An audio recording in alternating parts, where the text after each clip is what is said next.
എൻ്റെ പേര് അമർ ഷാരിയർ എന്നാണ്. ഞാൻ ഡിപ്പാർട്ട്മെന്റ് ഓഫ് ബിസിനസ് സ്റ്റഡീസിലെ അസിസ്റ്റന്റ് പ്രൊഫസറായിട്ട് വർക്ക് ചെയ്യാണ്. ഇപ്പോൾ മിസ്റ്റർ പറഞ്ഞതുപോലെ നമ്മൾ ഇന്നിപ്പോൾ ഡിസ്കസ് ചെയ്യാൻ പോകുന്നത് ബ്ലോക്ക് 2-ലെ യൂണിറ്റ് 1 ആയിട്ടുള്ള chapter introduction to consumer behaviour എന്നുള്ളതാണ് കേട്ടോ. അപ്പോൾ ഞാനൊരു സ്ക്രീൻ ഒന്ന് ഷെയർ ചെയ്യാൻ PPT-യിൽ.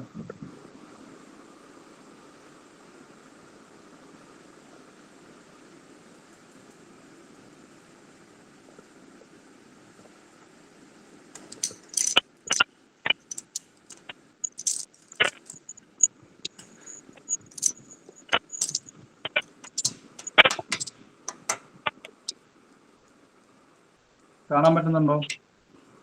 Yes, sir. So, Block 2, Unit 1, Introduction to Consumer Behavior. ഇതിന്റെ ലേണിംഗ് ഔട്ട്കംസ് എന്ന് പറയുന്നത് at the conclusion of this unit, the learner will be able to comprehend the concept of consumer behavior. എന്താണ് consumer behaviour എന്ന് നമുക്ക് ഈ unit പഠിക്കുന്നതോടുകൂടി മനസ്സിലാകും. അതോടൊപ്പം identify the determinants of consumer behaviour. ഒരു കൺസ്യൂമറിന്റെ സ്വഭാവത്തെ സ്വാധീനിക്കുന്ന ഫാക്ടറുകൾ ഏതൊക്കെയാണ് നമ്മൾ ഈ ചാപ്റ്ററിൽ പഠിക്കുന്നത്. Finally analyse the decision making process of consumer behaviour. ഒരു കൺസ്യൂമർ ബിഹേവിയർ എന്ന് പറയുമ്പോൾ നമ്മളൊരു പ്രോഡക്റ്റ് പർച്ചേസ് ചെയ്യുമ്പോൾ അതിൽ കുറെ സ്റ്റേജസ് ഉണ്ട്. ആ സ്റ്റേജസുകൾ എന്തൊക്കെയാണെന്നുള്ളതിനെ പറ്റി നമ്മൾ ഡീപ്പായിട്ട് പഠിക്കും. പിന്നെ B familiar with market segmentation, targeting and posting, അത് അടുത്ത യൂണിറ്റിൽ വരുന്നതാണ് കേട്ടോ.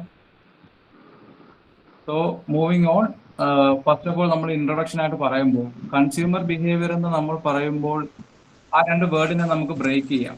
എന്താണ് കൺസ്യൂമർ, എന്താണ് ബിഹേവിയർ എന്നുള്ളത്. ഇപ്പോ കൺസ്യൂമറും കസ്റ്റമറും സെയിം ആണോ?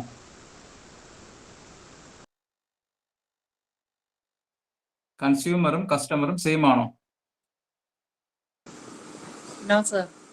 കേൾക്കാൻ പറ്റുന്നുണ്ടോ? ഉപയോഗിക്കുന്ന വ്യക്തി കൺസ്യൂമർ. ആ, കസ്റ്റമർ ആരാണ്? വാങ്ങിക്കുന്ന ആൾ. അതാണ് കറക്റ്റ് ആയിട്ടുള്ള ഒരു കാര്യം. നമ്മൾ എപ്പോഴും ഒരു പ്രോഡക്റ്റ് ഒരാൾ വാങ്ങുമ്പോൾ അയാൾ തന്നെ ആകണം അത് കൺസ്യൂം ചെയ്യണം എന്നുള്ള ഒരു നിർബന്ധമില്ല, അല്ലേ? ഇപ്പൊ നമുക്ക് വേണ്ടി വേറെ ആരെങ്കിലും നമ്മുടെ ഫാമിലിയോ അല്ലെങ്കിൽ ഫ്രണ്ട്സോ റിലേറ്റീവ്സോ അവർ നമുക്ക് വേണ്ടി പർച്ചേസ് ചെയ്തുകൊണ്ട് വരാറുണ്ട്. അപ്പൊ അങ്ങനെയുള്ള സാഹചര്യത്തിൽ ആ പർച്ചേസ് ചെയ്യുന്ന ആൾ ആരാണോ അയാളാണ് customer. The final person who consumes the product, അയാളാണ് കൺസ്യൂമർ എന്ന് പറയുന്നത്. ഇപ്പൊ ഇവിടെ നമുക്ക് കൊടുത്തിട്ടുള്ള പോലെ customer is A person or entity who purchases goods or services from A business. ഒരു ബിസിനസ്സിൽ നിന്ന് ഇത് ഡയറക്റ്റ് ആയിട്ട് പർച്ചേസ് ചെയ്യുന്ന ആൾ ആരാണോ അയാളെയാണ് നമ്മൾ കസ്റ്റമർ എന്ന് പറയുന്നത്. വേറെ consumer is end user or person who uses or consumes the product. അതേപോലെ തന്നെ ഈ കൺസ്യൂമർ എന്ന് പറയുമ്പോഴത്തേക്കും കൺസ്യൂമർ ഒരു ഇൻഡിവിജ്വലോ അല്ലെങ്കിൽ ഒരു പേഴ്സൺ മാത്രം ആയിരിക്കത്തില്ല. നമ്മുടെ പ്രോഡക്റ്റ് അനുസരിച്ച് ഇതിന് വ്യത്യാസം ഉണ്ടാകാം.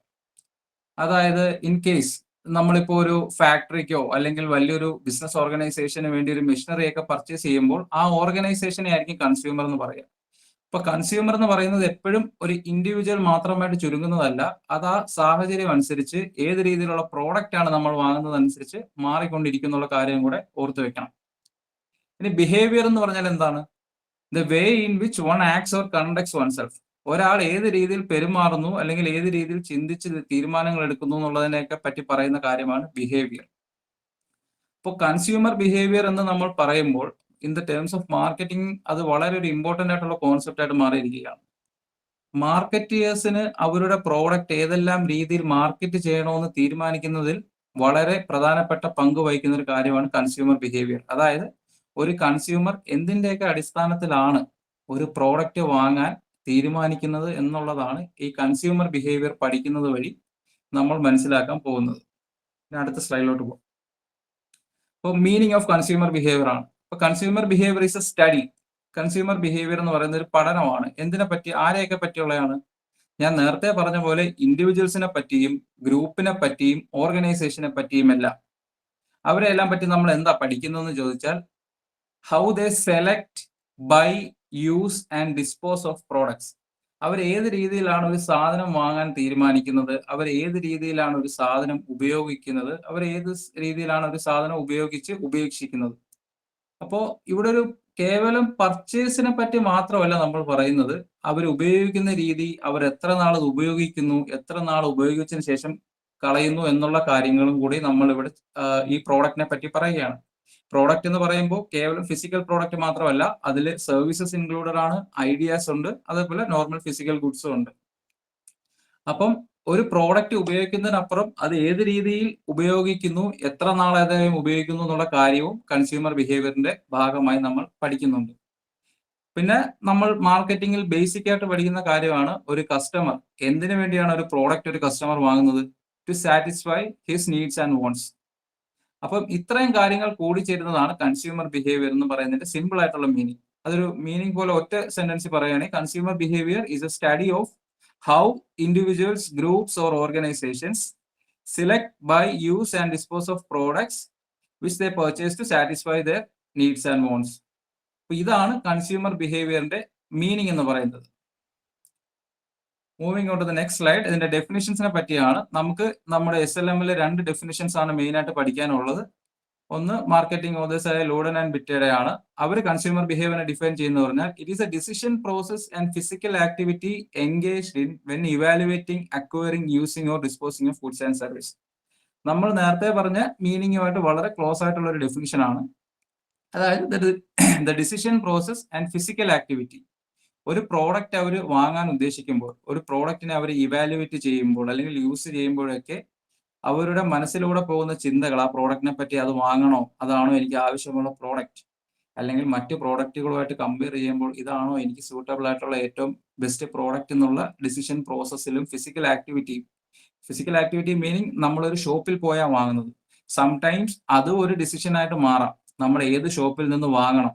അത് കാര്യം ഷോപ്പിന്റെ ആംബിയൻസും ഷോപ്പിന്റെ ഒരു അറ്റ്മോസ്ഫിയറും ഒക്കെ നമ്മളെ സ്വാധീനിക്കുന്നതല്ലേ. അപ്പോൾ അങ്ങനെയുള്ള കാര്യവും കൂടി അദ്ദേഹം ചിന്തിച്ചുകൊണ്ട് ചെയ്യുന്ന ഒരു പ്രോസസ്സാണ് ഈ കൺസ്യൂമർ ബിഹേവിയർ എന്ന് പറയുന്നത്. പിന്നെ മാർക്കറ്റിംഗ് പയനിയർ ആയിട്ടുള്ള ഫിലിപ്പ് കോട്ട്ലറിന്റെ ഡെഫിനിഷൻ ഉണ്ട്. Consumer behaviour is a study of, നേരത്തെ പറഞ്ഞ പോലെ, how individuals, groups and organisation select, buy, use and dispose of goods and service, ideas or experience to satisfy their needs and wants. This is somewhat close to the meaning that what we have discuss. നമ്മൾ നേരത്തെ discuss ചെയ്ത മീനിങ്ങുമായിട്ട് similar ആയിട്ടുള്ള ഒരു ഡെഫിനിഷനാണ് കോട്ട്ലറിന്റെ. ഇനി അടുത്ത സ്ലൈഡിലേക്ക് നമ്മൾ പോവുകയാണ്. ഇതാണ് പ്രധാനപ്പെട്ട ടോപ്പിക് ആയിട്ട് വരുന്നത്. എന്തെല്ലാം കാര്യങ്ങളാണ് ഒരു കൺസ്യൂമറിന്റെ ബിഹേവിയറിനെ ഡിറ്റർമൈൻ ചെയ്യുന്നു എന്നുള്ളതാണ്. So what all are the factors that determine the behaviour of A consumer? ഇതിന് നമ്മൾ പ്രധാനമായിട്ട് രണ്ടായിട്ട് തിരിക്കുന്നുണ്ട്. ഒന്നെന്ന് പറഞ്ഞാൽ ഇൻഡിവിജ്വൽ ഡിറ്റർമിനൻസ് അല്ലെങ്കിൽ ഇന്റേണൽ ഡിറ്റർമിനൻസ് എന്ന് നമ്മൾ പറയും. രണ്ടാമത്തേന്ന് പറയുന്നത് എക്സ്റ്റേണൽ ഡിറ്റർമിനൻസ് എന്നുള്ളതാണ്. ഇപ്പം ഇൻഡിവിജ്വൽ ഡിറ്റർമിനൻസ് അത് പറയുന്ന പോലെ, ഇന്റേണൽ ഡിറ്റർമിനൻസ് എന്ന് നമ്മൾ പറയുന്ന പോലെ, it's more and closely related to the individual itself അല്ലെങ്കിൽ ദ കൺസ്യൂമർ ഇറ്റ്സെൽഫ്. അയാളുടെ ഉള്ളിൽ നിന്ന് ഉണ്ടാകുന്ന കാര്യങ്ങളാണ് നമ്മൾ ഈ ഇൻഡിവിജ്വൽ ഡിറ്റർമിനൻസിൽ പ്രധാനമായിട്ടും പറയുന്നത്. ഇപ്പൊ ഇൻഡിവിജ്വൽ ഡിറ്റർമിനൻസിനെ നമുക്ക് 5 ആയിട്ട് തിരിക്കാം.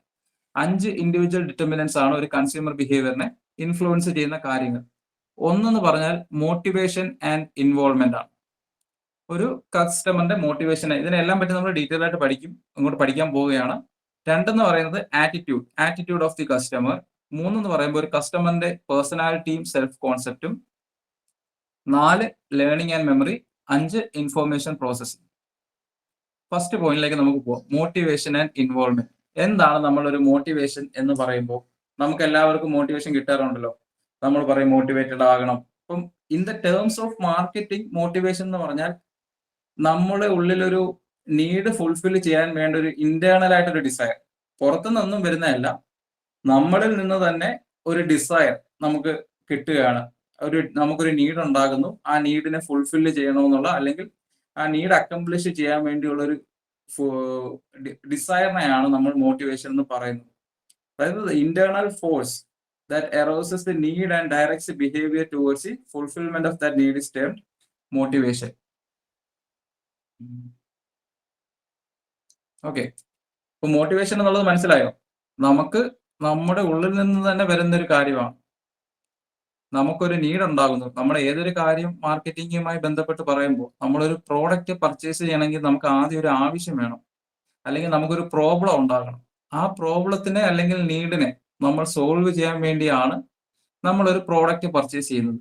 അപ്പം അത്തരത്തിൽ നമുക്കൊരു പ്രോബ്ലമോ നീഡോ ഉണ്ടാകുമ്പോൾ അതിനെ എങ്ങനെ നമുക്ക് ഫേസ് ചെയ്യാം, അല്ലെങ്കിൽ എങ്ങനെ നമുക്ക് ആ പ്രോബ്ലമോ നീഡ് അക്കംപ്ലിഷ് ചെയ്യാമെന്നുള്ളതിന്റെ ഒരു ഇന്റേണൽ നമ്മുടെ ഉള്ളിൽ നിന്ന് വരുന്ന ഒരു ഡിസയറിനെയാണ് നമ്മൾ മോട്ടിവേഷൻ എന്ന് പറയുന്നത്.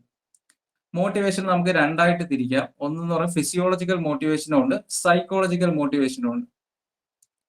ഫിസിയോളജിക്കൽ മോട്ടിവേഷൻ എന്ന് പറഞ്ഞാൽ നമുക്കറിയാം നമ്മളെ ബയോളജിക്കൽ ആയിട്ടുള്ള നീഡ്സ്. ഇപ്പൊ നമുക്ക് ദാഹിക്കുമ്പോൾ നമ്മൾ ഒരു പക്ഷേ ഇപ്പൊ നമ്മളൊരു യാത്രയിലാണ്, നമുക്ക് ദാഹിക്കുന്നു. അപ്പൊ ആ ദാഹം എന്ന് പറയുന്നത് നമ്മുടെ ഒരു നീഡാണ്. ആ നീഡിനെ നമ്മൾ എങ്ങനെയാണ്, അപ്പൊ നമ്മുടെ മനസ്സിലേക്ക് ഒരു മോട്ടിവേഷൻ വരും. നമുക്ക് ഒന്നെങ്കിൽ ഒരു കുപ്പി മിനറൽ വാട്ടർ വാങ്ങി കുടിക്കാം, അല്ലെങ്കിൽ soft drinks like Pepsi or Mirinda അങ്ങനെയുള്ള എന്തെങ്കിലും വാങ്ങി കുടിക്കാം. ഇതും ഓരോ കൺസ്യൂമറിനും വ്യത്യസ്തമായിരിക്കും. ഇപ്പോ ഞാൻ ചിലപ്പോൾ വെള്ളം കുടിക്കാന്ന് വിചാരിക്കുകയാണെങ്കിൽ വേറൊരാൾ വെള്ളം തന്നെ ആയിരിക്കില്ല കുടിക്കുന്നത്. അദ്ദേഹത്തിന് ചിലപ്പോൾ ഇതേ കണക്ക് സോഫ്റ്റ് ഡ്രിങ്ക്സ് ഏതെങ്കിലും കുടിക്കാനായിരിക്കും ആഗ്രഹം. അപ്പം ഫിസിയോളജിക്കൽ മോട്ടിവേഷൻ എന്ന് പറയുന്നത് ഇതേപോലുള്ള ബയോളജിക്കൽ നീഡ്സ് ആണ്. അടുത്ത മോട്ടിവേഷൻ എന്ന് പറയുന്നത് സൈക്കോളജിക്കൽ മോട്ടിവേഷൻ ആണ്. അതെന്ന് പറയുമ്പോൾ ഒരു ഡിസയർ ഫോർ അച്ചീവ്മെന്റ് അല്ലെങ്കിൽ സീക്കിംഗ് സ്റ്റേറ്റസ്, ജോബ് സാറ്റിസ്ഫാക്ഷൻ എന്നൊക്കെ. ഇപ്പോൾ നമ്മളൊരു സർക്കിളിലൊക്കെ വർക്ക് ചെയ്യുമ്പോൾ നമ്മുടെ കോ എംപ്ലോയീസ് ഒക്കെ ഇങ്ങനെ അവരൊരു നല്ല ബ്രാൻഡ് കാർ വാങ്ങുമ്പോൾ നമുക്ക് ചിലപ്പോൾ ഒരു മോട്ടിവേഷൻ ഉണ്ടാവും, ആ രീതിയിലുള്ള ഒരു കാർ വേണം. അങ്ങനെയുള്ള രീതിയിലുള്ള സൈക്കോളജിക്കലായിട്ട് ഒരു ഇമോഷണൽ രീതിയിൽ നമ്മുടെ മൈൻഡിനുള്ളിൽ വരുന്ന മോട്ടിവേഷൻസ് ആണ് നമുക്ക്. അല്ലെങ്കിൽ ഇപ്പോൾ എല്ലാവർക്കും ഇപ്പോൾ ഒരു ഐഫോണിനോട് വലിയ രീതിയിലുള്ള പാഷനാണ് അല്ലെ, ഐഫോൺ സ്വന്തമാക്കണം. അപ്പൊ അതെന്ന് പറയുന്ന ഒരു സൈക്കോളജിക്കൽ മോട്ടിവേഷൻ ആണ്. ഇമോഷണലി നമുക്ക് ആ രീതിയിലുള്ള ഒരു ഐഫോൺ ഈസ് എ സ്റ്റാറ്റസ്, അങ്ങനെയുള്ള കാര്യങ്ങളൊക്കെയാണ് നമ്മൾ സൈക്കോളജിക്കൽ മോട്ടിവേഷനിൽ വരുന്നത്. ഇപ്പൊ ഞാൻ നേരത്തെ പറഞ്ഞ പോലെ consumers try to fulfil motivation in their unique way. ഇപ്പൊ ഞാൻ വെള്ളം കുടിച്ചാണ് എന്റെ ദാഹം മാറ്റുന്നതെങ്കിൽ വേറൊരാൾ ചിലപ്പോ ലൈം ജ്യൂസ് കുടിച്ചിട്ടായിരിക്കും അദ്ദേഹത്തിന് ദാഹം മാറ്റുന്നത്. അപ്പോൾ ഓരോ കൺസ്യൂമറും അദ്ദേഹത്തിന്റെ മോട്ടിവേഷൻ നടപ്പാക്കുന്നത് ഓരോ വ്യത്യസ്ത രീതിയിലാണ്. അവർ ഓരോരുത്തരും ഓരോ പ്രോഡക്റ്റ് ആയിരിക്കും. അപ്പൊ ആ രീതിയിലേക്ക് നമുക്ക് കൺസ്യൂമറിനെ പറ്റി കൂടുതൽ പഠിക്കാൻ സാധിക്കണം. അതിന് കൺസ്യൂമർ ബിഹേവിയർ എന്ന് പറയുന്നത് വളരെ ഇമ്പോർട്ടന്റ് ആണ്. അപ്പോ ഈ മോട്ടിവേഷൻ കൺസ്യൂമർ ബിഹേവിയറിനെ സ്വാധീനിക്കുന്ന ഒരു പ്രധാന ഘടകമാണ്. അടുത്ത നമ്മൾ പോകുന്നതാണ് ഇൻവോൾവ്മെന്റ് എന്ന് പറയുന്നത്. നമ്മളിപ്പം ഒരു പ്രോഡക്റ്റ് എടുക്കുക, ആ പ്രോഡക്റ്റിൽ എനിക്കും മറ്റൊരാൾക്കും ഒരേ രീതിയിലുള്ള ഇൻവോൾവ്മെന്റ് ആയിരിക്കില്ല. ഫോർ എക്സാമ്പിൾ നമുക്ക് മൊബൈൽ ഫോൺ എടുക്കാം. അപ്പോൾ ഒരു യങ് ആയിട്ടുള്ള ഒരാൾ, അല്ലെങ്കിൽ ഒരു യങ് ആയിട്ട് ഇപ്പം കോളേജിലൊക്കെ പഠിക്കുന്ന ഒരു വിദ്യാർത്ഥിക്ക് മൊബൈൽ ഫോണിനെ പറ്റി വലിയ രീതിയിലുള്ള അറിവും ആ മൊബൈൽ ഫോണിനെ പറ്റി വലിയ അറിവും നോളജും അതിന്റെ ഫീച്ചേഴ്സും അതേപോലെ പ്രോസസ്സറിനെ പറ്റിയും ബാക്കിയുള്ള കാര്യങ്ങളെയൊക്കെ പറ്റി പറയാം. പക്ഷേ ഇത്തിരി പ്രായമായിട്ടുള്ള ഒരാൾ, ഇപ്പൊ ആ കുട്ടിയുടെ തന്നെ അച്ഛനാണെങ്കിൽ മൊബൈൽ ഫോണിനെ പറ്റി ആ രീതിയിൽ എടുക്കില്ല. ഒരു മൊബൈൽ എടുക്കണമെന്ന്, ഒരു മൊബൈലിൽ എടുക്കാനുള്ള ആവശ്യം വരുമ്പോൾ ഒരു മൊബൈൽ വാങ്ങണം എന്ന് മാത്രമേ അവർക്ക് വരുവുള്ളൂ. അതിലൊരു അത്യാവശ്യം ഭേദപ്പെട്ട മൊബൈൽ ആയിരിക്കണം എന്നുള്ളതായിരിക്കും. പക്ഷെ അതിൽ കൂടുതലൊന്നും അവർ ചിന്തിക്കില്ല. പക്ഷെ ഞാൻ നേരത്തെ പറഞ്ഞ ഒരു സ്റ്റുഡന്റ് ആണെങ്കിൽ ആ കുട്ടി ഒരുപക്ഷെ മൊബൈലിലെ പ്രൊസസ്സർ ഏതാണ്, അതിന് എത്ര GB റാം ഉണ്ട്, എത്ര GB സ്റ്റോറേജ് ഉണ്ട്, അതിന്റെ ക്യാമറയുടെ ക്വാളിറ്റി എത്ര ആണ്, അപ്പൊ അങ്ങനെയുള്ള കാര്യങ്ങളൊക്കെ നോക്കിയിട്ടായിരിക്കും ആ കുട്ടി ഒരു ഫോൺ വാങ്ങുന്നത്. പക്ഷെ ആ കുട്ടിയുടെ അച്ഛൻ പോയിട്ട് ചിലപ്പോൾ ഒരു ബ്രാൻഡ് അദ്ദേഹം ഉപയോഗിക്കുന്നുണ്ടാവും, ആ ബ്രാൻഡിന്റെ ഒരു ഫോൺ വാങ്ങുക എന്നുള്ള ഒരു കോമൺ കാര്യമുള്ളൂ. അപ്പൊ ഇതിൽ രണ്ടിലും രണ്ടുപേരുടെയും ഇൻവോൾവ്മെന്റ് വ്യത്യാസമാണ്. അതേപോലെ തന്നെ കുട്ടിയുടെ അച്ഛൻ ചിലപ്പോൾ വേറൊരു പ്രോഡക്റ്റിൽ ഇൻവോൾവ്മെന്റ് കൂടുതലായിരിക്കാം, അതിൽ കുട്ടിക്ക് കുറവായിരിക്കാം. ചിലപ്പോൾ അവർക്ക് രണ്ടുപേർക്കും ഒരേപോലെ ഇൻവോൾവ്മെന്റ് വരുന്ന പ്രോഡക്റ്റ് ഉണ്ടാവും. അപ്പൊ അങ്ങനെയുള്ളൊക്കെ കാര്യങ്ങളിൽ ഇപ്പൊ ഇവിടെ പറയുന്ന പോലെ higher the involvement higher the motivation of the consumer അല്ലേ. ഇപ്പൊ ഒരു ഫോൺ ചീത്തയെന്ന് നമ്മൾ വിചാരിക്കും. നമ്മളിപ്പോ ഫോണിന്റെ ഡിസ്പ്ലേ ഒരു പകുതിയായിട്ട് പോയി, കുറച്ച് ഭാഗം മാത്രമേ നമുക്ക് കാണാൻ പറ്റൂ, അല്ലെങ്കിൽ ഒരു മൂലയിൽ നിന്ന് കളറൊക്കെ വന്നു വിചാരിച്ചോ. ഈ ഹയർ ഇൻവോൾവ്മെന്റ് ഉള്ള ആളാണെങ്കിൽ അയാൾക്ക് അത് ഉടനെ തന്നെ റീപ്ലേസ് ചെയ്യാൻ വേണ്ടിയുള്ള ഒരു ആഗ്രഹം ഉണ്ടാവും അല്ലേ. പക്ഷേ ലോവർ ഇൻവോൾവ്മെന്റ് ഉള്ള ആളാണെങ്കിൽ അത് പിന്നെയും പിന്നെയും ഉപയോഗിച്ചുകൊണ്ട് അത് കാണാൻ പറ്റാത്ത അവസ്ഥ വരെ ആവുന്നത് വരെ അദ്ദേഹം ഉപയോഗിക്കും. അപ്പൊ ആ രീതിയിൽ ഇൻവോൾവ്മെന്റും മോട്ടിവേഷനും തമ്മിൽ ഒരു കണക്ഷൻ ഉണ്ട്. നമ്മുടെ ഇൻവോൾവ്മെന്റ് ഒരു പ്രോഡക്റ്റുമായി കൂടുമ്പോൾ അതുമായി ബന്ധപ്പെട്ട നമ്മുടെ മോട്ടിവേഷനും കൂടും.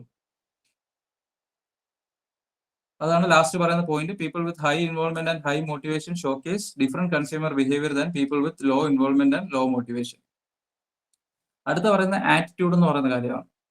ആറ്റിറ്റ്യൂഡ് എന്ന് പറയുന്നത് the learn predisposition towards a product are termed attitudes. ഈ പ്രീഡിസ്പൊസിഷൻ എന്ന് പറഞ്ഞാൽ നമ്മൾ എങ്ങനെ ബിഹേവ് ചെയ്യും എന്നുള്ളതിനെ പറ്റി നമ്മളൊരു മുൻകരുതൽ, എങ്ങനെയായിരിക്കും നമ്മളൊരു പ്രോഡക്റ്റിനോട് ബിഹേവ് ചെയ്യുക എന്നുള്ളതിനെ പറ്റിയാണ്. അപ്പൊ ഈ ആറ്റിറ്റ്യൂഡ് വലിയ രീതിയിൽ കൺസ്യൂമർ എങ്ങനെയാണ് ഓരോ പ്രോഡക്റ്റിനോട് റെസ്പോണ്ട് ചെയ്യുന്നുള്ള കാര്യം ആ രീതിയിൽ ഡിറ്റർമിനും ചെയ്യുന്നതിന് സഹായിക്കുന്ന ഒരു ഘടകമാണ് ആറ്റിറ്റ്യൂഡ്. അപ്പോൾ ഒരാൾ ജനിക്കുമ്പോൾ അയാൾക്ക് ഒരു പ്രത്യേക ആറ്റിറ്റ്യൂഡ് ഉണ്ടാകുന്നില്ല. അയാൾ ആ ആറ്റിറ്റ്യൂഡ് അയാൾ അക്വയർ ചെയ്യുന്നത് അയാളുടെ ചുറ്റുപാടുമുള്ള ആളുകളിൽ നിന്നുമൊക്കെയാണ് ഒരു ആറ്റിറ്റ്യൂഡ് നമ്മൾ ഫോം ചെയ്തെടുക്കുന്നത്. അപ്പൊ ഈ ആറ്റിറ്റ്യൂഡും ഇമ്പോർട്ടന്റ് ആണ്. ഇപ്പൊ ഇവിടെ തന്നിരിക്കുന്ന എക്സാമ്പിൾ നോക്കുക. Consumers with a strong attitude towards health and wellness may favour certain type of food products over the others based on the health consideration. ഇപ്പൊ എനിക്ക് വലിയ രീതിയിൽ ഹെൽത്ത് കോൺഷ്യസ് ആണെന്ന് വിചാരിക്കുമ്പോൾ ഞാൻ പുറത്തു പോകുമ്പോൾ ഭക്ഷണം കഴിക്കുകയാണ്. അപ്പോൾ ഞാൻ ഒരു പക്ഷെ ജങ്ക് ഫുഡ്സ് അവോയ്ഡ് ചെയ്യും. ബർഗറോ പിസയോ അങ്ങനെയുള്ള കാര്യങ്ങളൊന്നും കഴിക്കാൻ എനിക്ക് തോന്നില്ല. Because that's based on my attitude towards health. I M always conscious that I should be having only healthy foods. അപ്പൊ അങ്ങനെ ഒരു സാഹചര്യം വരുമ്പോൾ അയാളുടെ ഒരു ആറ്റിറ്റ്യൂഡാണ് ഞാൻ അങ്ങനെയുള്ള ഫുഡ്സേ കഴിക്കുകയുള്ളൂ. അപ്പോഴത്തേക്കും സ്വാഭാവികമായി അങ്ങനെ ഒരാൾ ഇത് കണക്കുള്ള ജങ്ക് ഫുഡ്സിന്റെ ഒരു കസ്റ്റമർ അല്ലാതാവുകയാണ്. സിമിലർലി വേറെ ആറ്റിറ്റ്യൂഡ് ജങ്ക് ഫുഡ്സ് ഇഷ്ടപ്പെടുന്ന ആളുകളുണ്ടാകും. അവരുടെ ആറ്റിറ്റ്യൂഡ് അങ്ങനെ ആകുമ്പോൾ അവർ ആ ജങ്ക് ഫുഡ്സ് ആയിരിക്കും പ്രിഫർ ചെയ്യുന്നത്. അപ്പം ബേസ്ഡ് ഓൺ ദി ആറ്റിറ്റ്യൂഡ് കൺസ്യൂമറിന്റെ ബിഹേവിയർ എഫക്റ്റഡ് ആവുന്നുണ്ട്. നമ്മൾ വളർന്നു വരുന്ന സാഹചര്യം അല്ലെങ്കിൽ നമ്മുടെ ചുറ്റുപാടുമുള്ള ആളുകൾ അല്ലെങ്കിൽ ഇന്ന ഒരു ബ്രാൻഡേ ഉപയോഗിക്കത്തുള്ളൂ എന്നുള്ളൊരു ആറ്റിറ്റ്യൂഡ്, ഒരു റേഞ്ചിന് എബോവുള്ള ബ്രാൻഡുകളാണ് നമ്മൾ യൂസ് ചെയ്യുന്ന ഒരു ആറ്റിറ്റ്യൂഡ് വരുമ്പോൾ, അല്ലെങ്കിൽ നമ്മളിപ്പോൾ ബൈക്കിന്റെ കാര്യം എടുക്കുകയാണെങ്കിൽ ചെറുപ്പക്കാർക്കിടയിൽ ഇപ്പോൾ യൂത്തിനിടയിൽ ഇത്ര പവറുള്ള ബൈക്ക്, ഇത്ര സിക്ക് മുകളിലുള്ള ബൈക്ക്, ബട്ട് ഇതേ ആറ്റിറ്റ്യൂഡ് ആയിരിക്കില്ല ഇത്രയും കൂടെ പ്രായമായിട്ടുള്ള ആളുകൾക്ക്. അവർക്ക് കുറച്ചും കൂടെ മൈലേജ് ഉള്ള ബൈക്ക് ആയിരിക്കും അവർ പ്രിഫർ ചെയ്യുന്നത്. അപ്പൊ ആ രീതിയിൽ ആറ്റിറ്റ്യൂഡും നമ്മളെ കൺസ്യൂമർ ബിഹേവിയറിനെ സ്വാധീനിക്കുന്നുണ്ട്. ലാസ്റ്റ് പറയുന്ന പോയിന്റ് ഒരു അനദർ എക്സാമ്പിൾ ആണ്. Consumers with an attitude of caution toward new technologies might prefer to stick with traditional well-established products rather than adopting the latest innovation. നമുക്ക് ഇപ്പോൾ നോക്കിയാലും കാണാം, ചില വീടുകളിൽ അല്ലെങ്കിൽ ഇത്തിരി പ്രായമായിട്ടുള്ള ആളുകളൊക്കെ ചിലപ്പോൾ ഇപ്പോഴും മൊബൈൽ ഫോൺ യൂസ് ചെയ്യാത്ത ആളുകളുണ്ട്. They are still using land phones. അപ്പൊ അങ്ങനെയുള്ള സിറ്റുവേഷൻസും ഉണ്ട്. അത് അവരുടെ ആറ്റിറ്റ്യൂഡാണ്. അങ്ങനെ ഒരു ടെക്നോളജിക്കൽ ചേഞ്ച് വരുമ്പോൾ അതിലേക്ക് ഒരു പോസിറ്റീവായി നീങ്ങണമെന്ന് താല്പര്യപ്പെടാത്ത ആളുകളും ഉണ്ടാവും. അപ്പൊ അതും ഒരു ആറ്റിറ്റ്യൂഡിന്റെ ഭാഗമാണെന്ന് മനസ്സിലാക്കുക. അടുത്ത വരുന്നതാണ് personality and self concept. Okay, നമ്മളൊരു പേഴ്സണാലിറ്റിയെ പറ്റിയാണ് പറയുന്നത്. പേഴ്സണാലിറ്റി എന്ന് പറഞ്ഞാൽ എന്താണ്? It is A total of unique individual characteristic patterns of thinking, feeling and behaving. നമ്മൾ എങ്ങനെ ചിന്തിക്കുന്നു, നമ്മൾ എങ്ങനെ പെരുമാറുന്നു, അതേപോലെ നമുക്ക് എങ്ങനെയൊക്കെയാണ് ഒരു പ്രോഡക്റ്റ് കാണുമ്പോൾ ഫീൽ ചെയ്യുന്നത്, ഈ കാര്യങ്ങളൊക്കെയാണ് നമ്മുടെ പേഴ്സണാലിറ്റിയെ ബാധിക്കുന്ന കാര്യങ്ങൾ. ഒരു കൺസ്യൂമർ അയാൾ എപ്പോഴും ഒരു പ്രോഡക്റ്റ് ചൂസ് ചെയ്യുമ്പോൾ, അല്ലെ, നമ്മളിപ്പോൾ ഒരു പ്രോഡക്റ്റ് വാങ്ങാൻ പോവുകയാണെങ്കിൽ നമ്മുടെ ഈ പറയുന്ന കണക്ക് തിങ്കിങ്ങിനും ഫീലിങ്ങിനും സ്വഭാവത്തിനും എല്ലാം ചേർന്ന ഒരു പ്രോഡക്റ്റ് അല്ലേ, അല്ലെങ്കിൽ ഒരു ബ്രാൻഡ് അല്ലേ നമ്മൾ ചൂസ് ചെയ്യുള്ളൂ. ഇപ്പൊ ഇവിടെ ഒരു എക്സാമ്പിൾ തന്നിരിക്കുന്നത് നിങ്ങൾ ശ്രദ്ധിച്ചോ. റേമണ്ടിന്റെ ടാഗ് ലൈൻ എന്താണ്? The complete man. ഇപ്പൊ ദ കംപ്ലീറ്റ് മാൻ. അപ്പൊ അങ്ങനെ ഒരു പേഴ്സണാലിറ്റി ഉള്ള ഒരാൾ, ഞാനൊരു കംപ്ലീറ്റ് മാൻ ആണ്, ഞാൻ ഇത്ര പെർഫെക്റ്റ് ആയിട്ട് ലൈഫ് മുന്നോട്ട് കൊണ്ടുപോകുന്ന ഒരാളാണ്, അപ്പൊ എനിക്ക് ആ രീതിയിലുള്ള ഒരു പ്രോഡക്റ്റ് ആണ് വേണ്ടത്. അപ്പൊ അതിന് തന്നെയാണ് ഈ മാർക്കറ്റേഴ്സ് പ്രധാനമായിട്ടും ഇങ്ങനെയുള്ള ടാഗ് ലൈൻസ് ഒക്കെ ഉപയോഗിക്കുന്നത്. ഇപ്പൊ റേമണ്ട് ദ കംപ്ലീറ്റ് മാൻ എന്ന് പറയുമ്പോഴത്തേക്കും ആ രീതിയിലൊരു പേഴ്സണാലിറ്റി ഉള്ള ആൾക്ക് ഇപ്പൊ ഈ അഡ്വർടൈസ്മെന്റിൽ തന്നെ നമുക്ക് കാണുമ്പോൾ അറിയാം, ആ എല്ലാ ആളുകളുടെ മനസ്സിലേക്ക് കയറുന്ന കാര്യങ്ങളാണ്. എങ്ങനെയാണ് അവർ ഡ്രസ് ചെയ്യുന്നത്, എങ്ങനെയാണ് ബിഹേവ് ചെയ്യുന്നത്, അവരുടെ ഒരു സ്റ്റാൻഡേർഡ് ഓഫ് ലിവിങ് എന്താണ്, അവരുടെ ഒരു ക്ലാസ് എന്താണ്. അപ്പൊ ആ രീതിയിലൊക്കെ ഈ നമ്മുടെ കൺസ്യൂമേഴ്സിന്റെ ബിഹേവിയറിനെ സ്വാധീനിക്കാൻ കഴിയുന്ന ഒരു സാധനമാണ് അവരുടെ പേഴ്സണാലിറ്റി എന്ന് പറയുന്നത്. അപ്പൊ അവരെപ്പോഴും അവരുടെ പേഴ്സണാലിറ്റിയുമായിട്ട് അല്ലെങ്കിൽ സെൽഫ് കോൺസെപ്റ്റുമായിട്ടൊക്കെ മാച്ച് ചെയ്യുന്ന പ്രോഡക്ട്സ് ആയിരിക്കും പ്രിഫർ ചെയ്യുക. അപ്പൊ അതും ഇമ്പോർട്ടന്റ് ആയിട്ട് നമ്മൾ നോട്ട് ചെയ്യേണ്ട കാര്യമാണ്. അതിൽ ലാസ്റ്റ് പറയുന്ന പോയിന്റ് ആണ് ഞാൻ ഇപ്പോൾ പറഞ്ഞത്. Marketers try to give distinct personalities or images to their products that match the target customers. നമ്മളിപ്പോൾ ഓരോ അഡ്വർടൈസ്മെന്റിലും ഓരോ സെലിബ്രിറ്റീസ് വരുമ്പോഴും അതെല്ലാം നമ്മുടെ ഒരു പേഴ്സണാലിറ്റിയുമായിട്ട് മാച്ച് ചെയ്യണം എന്നുള്ള രീതിയിലൊക്കെയാണ് മാർക്കറ്റേഴ്സ് അതിനുള്ള ബ്രാൻഡ് അഡ്വർടൈസ്മെന്റ്സ് ഒക്കെ ഡെവലപ്പ് ചെയ്യുന്നത്. ഇപ്പൊ ഇവിടെ മെർസിഡസ് ബെൻസിന്റെ ഉണ്ട്, ദ ബെസ്റ്റ് ഓർ നത്തിങ് എന്നാണ് മെർസിഡസ് ബെൻസിന്റെ വരുന്നത്. ഇപ്പോൾ വളരെ സക്സസ്ഫുൾ ആയിട്ടൊരു ബിസിനസ്മാൻ, വളരെ വെൽത്തി ആയിട്ടുള്ള ഒരു ബിസിനസ്മാൻ, അപ്പോൾ അയാൾ എല്ലാം ഏറ്റവും ബെസ്റ്റ് മാത്രം വാങ്ങിക്കുന്ന ഒരാളാകുമ്പോൾ ഒബ്വിയസ്ലി ഈ അഡ്വർടൈസ്മെന്റ് കാണുമ്പോൾ Mercedes Benz the best or nothing എന്ന് പറയുമ്പോഴത്തേക്കും അത് അയാളുടെ മനസ്സിലേക്ക് കടന്നുകൂടുകയാണ്. Obviously then he will be അയാൾ മോട്ടിവേറ്റഡ് ആയിരിക്കും എന്തിനാണ് ഈ ബ്രാൻഡിന്റെ ഒരു വാഹനം വാങ്ങാൻ. അപ്പൊ അങ്ങനെയുള്ള കാര്യമാണ് ഇതിൽ പറയുന്നത്.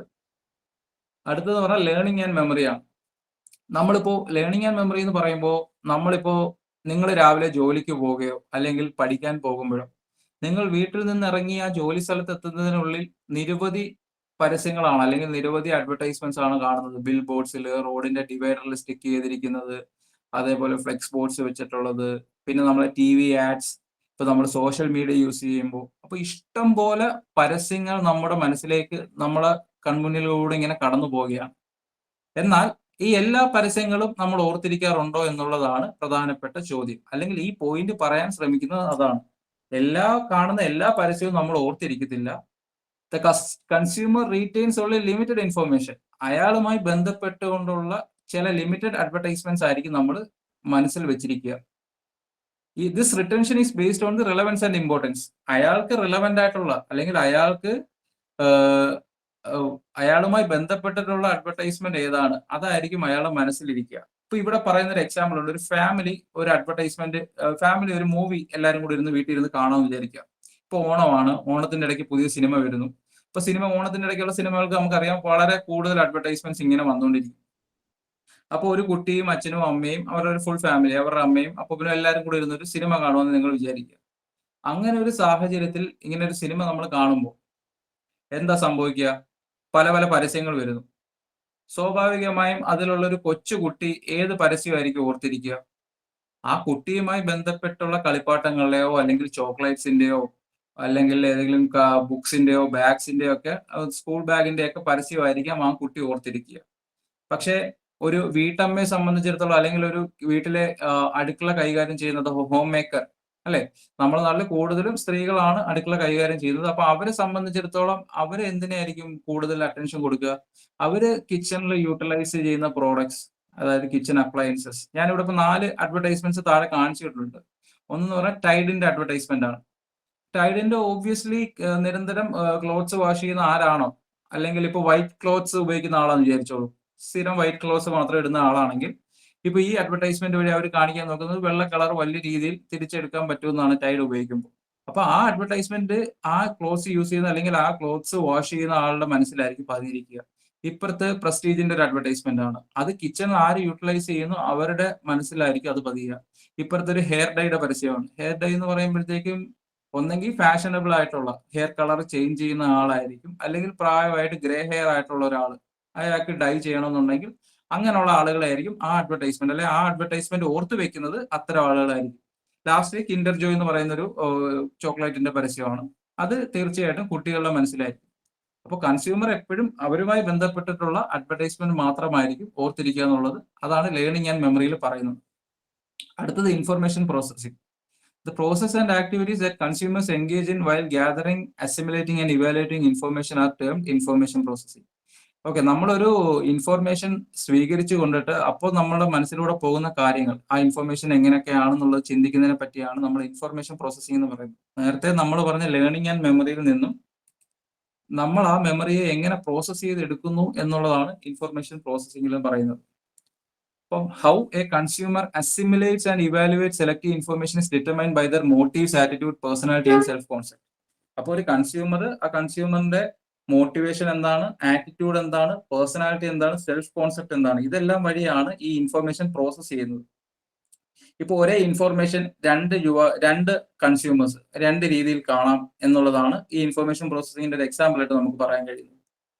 ഇപ്പോ എല്ലാ ദിവസവും ചപ്പാത്തി കഴിക്കുന്ന ഒരാൾ, അപ്പൊ എല്ലാ ദിവസവും ചപ്പാത്തി കഴിക്കുന്ന ഒരാൾ അല്ലെങ്കിൽ ഒരു ഫാമിലിയിൽ എന്നും ബ്രേക്ക്ഫാസ്റ്റിന് അല്ലെങ്കിൽ ഡിന്നറിന് ചപ്പാത്തി എന്ന് വിചാരിക്കാം.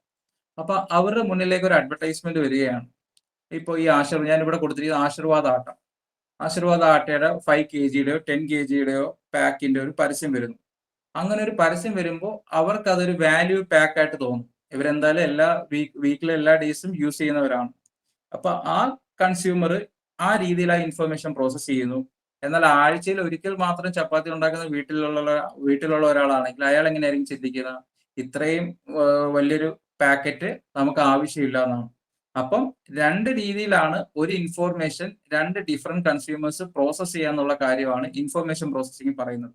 ഇപ്പോൾ ഒരു കൺസ്യൂമർ ബിഹേവിയർ ഡിറ്റർമൈൻ ചെയ്യുമ്പോൾ ഓരോ ഇൻഫോർമേഷൻ പ്രോസസ്സിങ്ങും ഓരോ ഇൻഡിവിജ്വലിനും യുണീക്ക് ആണ്. അത് അയാളുടെ നമ്മൾ നേരത്തെ ഡിസ്കസ് ചെയ്ത പോയിന്റ്സ് ഉണ്ടല്ലോ, personality, self concept, attitude, motivation, ഇതെല്ലാമാണ് ആ പ്രോഡക്റ്റിനെ ഏത് രീതിയിൽ അവർ കാണുന്നു അല്ലെങ്കിൽ ഏത് രീതിയിലാണ് അവർ അതിൽ നിന്നൊരു ഇൻഫോർമേഷൻ പ്രോസസ് ചെയ്ത് എടുക്കുന്നത് എന്നുള്ളത് വ്യക്തമാക്കുന്നു. അതേപോലെ ഈ മിറിൻഡയുടെ ഇതും പറയുന്നത് അത് തന്നെയാണ്. സ്ഥിരമായിട്ട് സോഫ്റ്റ് ഡ്രിങ്ക്സ് കുടിക്കുന്നവർക്കാണെങ്കിൽ ഇപ്പോൾ മിറിൻഡയുടെ 2.5 ലിറ്ററിന്റെ ഒരു വാല്യൂ പാക്ക് കിട്ടുമ്പോൾ അതൊരു വാല്യൂ ഫോർ മണിയാണ് അത്രയും വലിയ ബോട്ടിൽ വാങ്ങുമ്പോൾ. പക്ഷെ അതല്ല കേസ്. വേറൊരു ഒക്കേഷണലി കുടിക്കുന്ന ഒരാൾക്കാണെങ്കിൽ അത് അയാൾക്ക് അധികമായി തോന്നും. അതാണ് ഇൻഫർമേഷൻ പ്രോസസ്സിംഗ് കൊണ്ട് പറയുന്നത്. ഇപ്പോ നമ്മൾ പറഞ്ഞ 5 എണ്ണമാണ് ഈ ഇൻഡിവിജ്വൽ ഡിറ്റർമിനൻസ് എന്ന് പറയുന്നത്. ഒന്നെന്ന് പറഞ്ഞാൽ motivation and involvement, attitudes, personality and self concept, learning and memory, information processing. അപ്പൊ ഞാൻ ഇത്തിരി ഫാസ്റ്റ് ആയിട്ടാ പോകുന്നതെന്ന് അറിയാം. നിങ്ങൾക്ക് എന്തെങ്കിലും ഡൗട്ട് ഉണ്ടോ? നമുക്കിത് അല്ലാതെ ഫിനിഷ് ചെയ്യാൻ പറ്റത്തില്ല 1 അവറിൽ.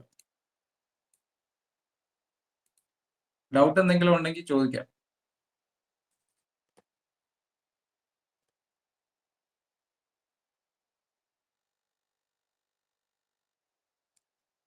കണ്ടിന്യൂ ചെയ്യട്ടെ? Okay, sir. Yes, sir. Continue ചെയ്തോ. Yes, okay sir. ആണോ? ഞാൻ പറഞ്ഞതൊക്കെ മനസ്സിലായോ? Yes, sir. മനസ്സിലായി. അപ്പൊ ഇൻഡിവിജ്വൽ ഡിറ്റർമിനൻസ് നമ്മൾ മനസ്സിലായി, കഴിഞ്ഞു. ഇപ്പൊ ഇൻഡിവിജ്വൽ ഡിറ്റർമിനൻസ് എന്ന് നമ്മൾ പറയുമ്പോൾ അത് ആ കൺസ്യൂമറുമായി ബന്ധപ്പെട്ട കാര്യമാണ്. അയാളുടെ ഉള്ളിൽ നടക്കുന്ന പ്രോസസ്സുകളുടെ ഭാഗമായിട്ട് അയാളുടെ കൺസ്യൂമറിന്റെ ബിഹേവിയർ എങ്ങനെ രൂപപ്പെട്ടു വരുന്നു എന്നുള്ളതാണ്. ഇനി നമ്മൾ ഡിസ്കസ് ചെയ്യാൻ പോകുന്നതാണ് എക്സ്റ്റേണൽ ഡിറ്റർമിനൻസ്. അതായത് പുറത്തുനിന്നുള്ള ഏതൊക്കെ ഫാക്ടേഴ്സ് ആണ് ഒരു കൺസ്യൂമറിന്റെ സ്വഭാവത്തെ സ്വാധീനിക്കുക എന്നുള്ളതാണ്. ഇതിൽ നമുക്കിപ്പോൾ 8 പോയിന്റ്സ് ഉണ്ട്. ഒന്നെന്ന് പറയുമ്പോൾ കൾച്ചറൽ ഇൻഫ്ലുവൻസ്. നമ്മൾ ഏതൊരു കൾച്ചറിനെ ഫോളോ ചെയ്യുന്നു, ആ കൾച്ചറൊക്കെ ആയി ബന്ധപ്പെട്ട് നമ്മളൊരു പ്രോഡക്റ്റ് വാങ്ങുന്നതിലൊക്കെ നമുക്ക് വ്യത്യാസം ഉണ്ടാവും. പിന്നെ പറയുന്നതാണ് സബ് കൾച്ചറൽ ഇൻഫ്ലുവൻസ്.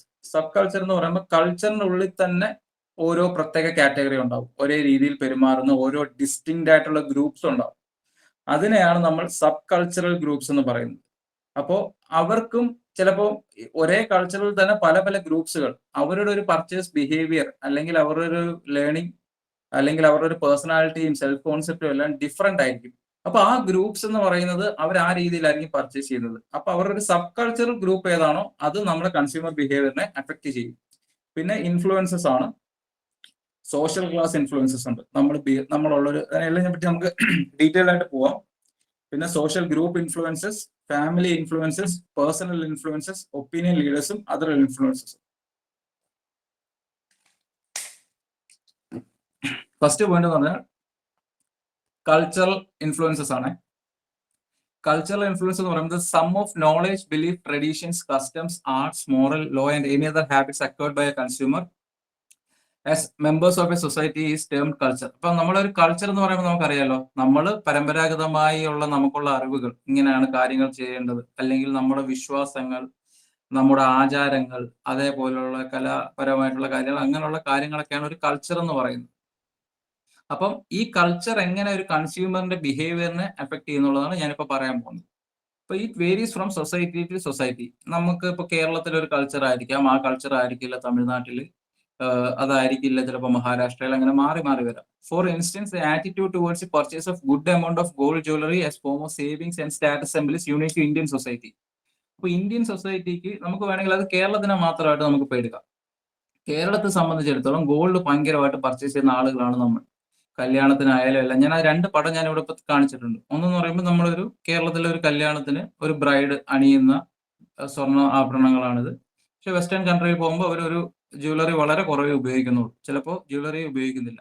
അപ്പൊ അങ്ങനെ ഒരു വ്യത്യാസമുണ്ട്. അപ്പൊ അങ്ങനെ ഒരു സാഹചര്യത്തില് ഒരു ഗോൾഡ് ബിസിനസ് നടത്തുന്ന ആൾ അല്ലെങ്കിൽ ഒരു ജ്വല്ലറി ബിസിനസ് നടത്തുന്ന ആള് നമ്മുടെ കേരളത്തിൽ അയാൾക്ക് ഉണ്ടാക്കാൻ പറ്റുന്ന ലാഭം ഒരു കാരണവശാലും ഈ വെസ്റ്റേൺ കൺട്രീസിൽ പോയ അയാൾക്ക് ഉണ്ടാക്കാൻ കഴിയില്ല, അല്ലെ? അപ്പൊ അങ്ങനെ ഒരു പ്രധാനപ്പെട്ട വ്യത്യാസം അതാണ്. ഈ കൾച്ചർ എങ്ങനെ നമ്മുടെ ഇതിനെ സ്വാധീനിക്കുന്നു എന്നുള്ളതാണ് ഇത് നമുക്ക് മനസ്സിലാക്കാൻ കഴിയുന്നത്. അപ്പൊ ഒരു ജ്വല്ലറി ബിസിനസ്സുകാരനെ സംബന്ധിച്ചിടത്തോളം അയാൾ ടാർഗറ്റ് ചെയ്യുന്നത് എപ്പോഴും ആരെയായിരിക്കും? അയാൾ ടാർഗറ്റ് ചെയ്യുന്നത് എപ്പോഴും ആ ഗോൾഡ് കൂടുതലും വാങ്ങുന്ന, അല്ലെങ്കിൽ അവർക്കൊരു സൂട്ടബിൾ മാർക്കറ്റ് ആയിട്ട് തോന്നുന്നത് നമ്മുടെ കേരളം പോലുള്ള സ്ഥലങ്ങളായിരിക്കും. അതാണ് ഇപ്പൊ നമ്മളിപ്പോ ഒരു കല്യാണ ഓഡിറ്റോറിയം ബുക്ക് ചെയ്യുമ്പോൾ തന്നെ നമുക്ക് പല ജ്വല്ലറികളിൽ നിന്നും കോൾസ് വരും. അപ്പൊ ആ രീതിയിൽ അവർ കൺസ്യൂമർ എപ്പോഴാണ് പർച്ചേസ് ചെയ്യാൻ കഴിയുന്നത്, അങ്ങനെയുള്ള ബിഹേവിയർ പാറ്റേൺസ് എല്ലാം മനസ്സിലാക്കാൻ ഈ കൾച്ചർ, അതിനെ കൾച്ചറുമായി ബന്ധപ്പെട്ടുകൊണ്ട് നമുക്ക് കഴിയുന്നു എന്നുള്ളതാണ് ഒരു പോയിന്റ്. അടുത്ത സബ് കൾച്ചറൽ ഇൻഫ്ലുവൻസ് ആണ്. സബ് കൾച്ചറൽ ഇൻഫ്ലുവൻസ് എന്ന് പറയുമ്പോൾ every culture has many groups. Or ഞാൻ നേരത്തെ പറഞ്ഞ പോലെ സബ് കൾച്ചർ എന്താന്ന് പറയാണ് sub cultural groups. So every culture has many groups or segments of people with distinct customs, tradition and behavior that set them apart from the rest of the people in the same culture. ഒരു കൾച്ചറിനുള്ളിൽ തന്നെ പല പല കൾച്ചറുള്ള ആളുകളുണ്ട്. അപ്പൊ അവരുടെ ബൈഹിങ് behaviour അല്ലെങ്കിൽ consumer behaviour എന്ന് പറയുന്നത് വ്യത്യസ്തമായിരിക്കാം. These groups have different style of dressing, food habits, custom, tradition and behavior that set them apart from each other. അപ്പൊ അവരുടെ വേഷവിധാരണം, അവർ ഏത് രീതിയിലുള്ള വസ്ത്രങ്ങളാണ് ധരിക്കുന്നത്. ഇപ്പൊ നമുക്ക് വേണമെങ്കിൽ എക്സാമ്പിൾ ഇപ്പൊ ഒരു മുസ്ലിം റിലീജിയൻ കൺസിഡർ ചെയ്യുക. മുസ്ലിം റിലീജിയൻ കൺസിഡർ ചെയ്യുമ്പോൾ തന്നെ ഓർത്തഡോക്സ് ആയിട്ട് വിശ്വസിക്കുന്ന ആളുകളുണ്ട്. അവരൊരു പക്ഷേ ഈ പർദാസ് ആയിരിക്കും ധരിക്കുക, എന്നാൽ മോഡേൺ ആയിട്ടുള്ള വസ്ത്രങ്ങൾ ധരിക്കുന്ന ആളുകളുണ്ട്. അപ്പൊ ഇതെല്ലാം മുസ്ലിം എന്ന് പറയുന്ന ഒരു ഗ്രൂപ്പിന്റെ അകത്ത് വരുന്ന ഡിഫറെന്റ് ഗ്രൂപ്പ്സിലുള്ള ആളുകൾ. അവര് ഓരോ രീതിയിലുള്ള ഡിഫറെന്റ് ആയിട്ടുള്ള ഒരു സബ് കൾച്ചറൽ ഫോർമാറ്റിന്റെ ബേസിസിലാണ് അവർ പർച്ചേസ് ചെയ്യുക. അവരുടെ ഫുഡ് ഹാബിറ്റ്സ് വ്യത്യാസം വരും. ഇപ്പൊ ബ്രാഹ്മിൻസ് പ്യൂർലി വെജിറ്റേറിയൻ ആണ്, ബട്ട് ഹിന്ദുസിലുള്ള ബാക്കിയുള്ളവർ നോൺ വെജ് കഴിക്കുന്നവരുണ്ടാകും. അങ്ങനെ അവരുടെ കസ്റ്റംസ്, ട്രഡീഷൻസ് ആൻഡ് ബിഹേവിയർ എന്നൊക്കെ പറയുമ്പോൾ നമ്മൾ ഈ കല്യാണത്തിന്റെ കാര്യം എടുക്കുമ്പോൾ തന്നെ ഓരോ മതവിഭാഗത്തിൽപ്പെട്ട അല്ലെങ്കിൽ ഓരോ റിലീജിയന്റെയും ഓരോ കാസ്റ്റിന്റെയും ഒക്കെ കല്യാണം വരുമ്പോൾ എന്താണ്, അവര് പൈസ ചിലപ്പോൾ ചെലവാക്കുന്നത് ചിലപ്പോൾ ഓരോരോ കാര്യങ്ങൾക്കായിരിക്കാം. ആ രീതിയിൽ അവരുടെ ബിഹേവിയർ, കൺസ്യൂമർ ബിഹേവിയർ വ്യത്യസ്തമാണ്. ഇപ്പൊ റിലീജിയന്റെ കേസിൽ മാത്രമല്ല, ബാക്കിയുള്ള കാര്യങ്ങളിൽ എങ്ങനെയൊക്കെ ഒരു കൾച്ചറൽ വൈസ് നമുക്ക് ആളുകളെ സെഗ്മെന്റ് ചെയ്യാം, ആ രീതിയിലെല്ലാം ഇത്തരത്തിലുള്ള രീതിയിൽ നമുക്ക് അവരെ സെഗ്മെന്റ് ചെയ്തുകൊണ്ട് അവരുടെ കൺസ്യൂമർ ബിഹേവിയർ ഡിറ്റർമൈൻ ചെയ്യാൻ പറ്റും.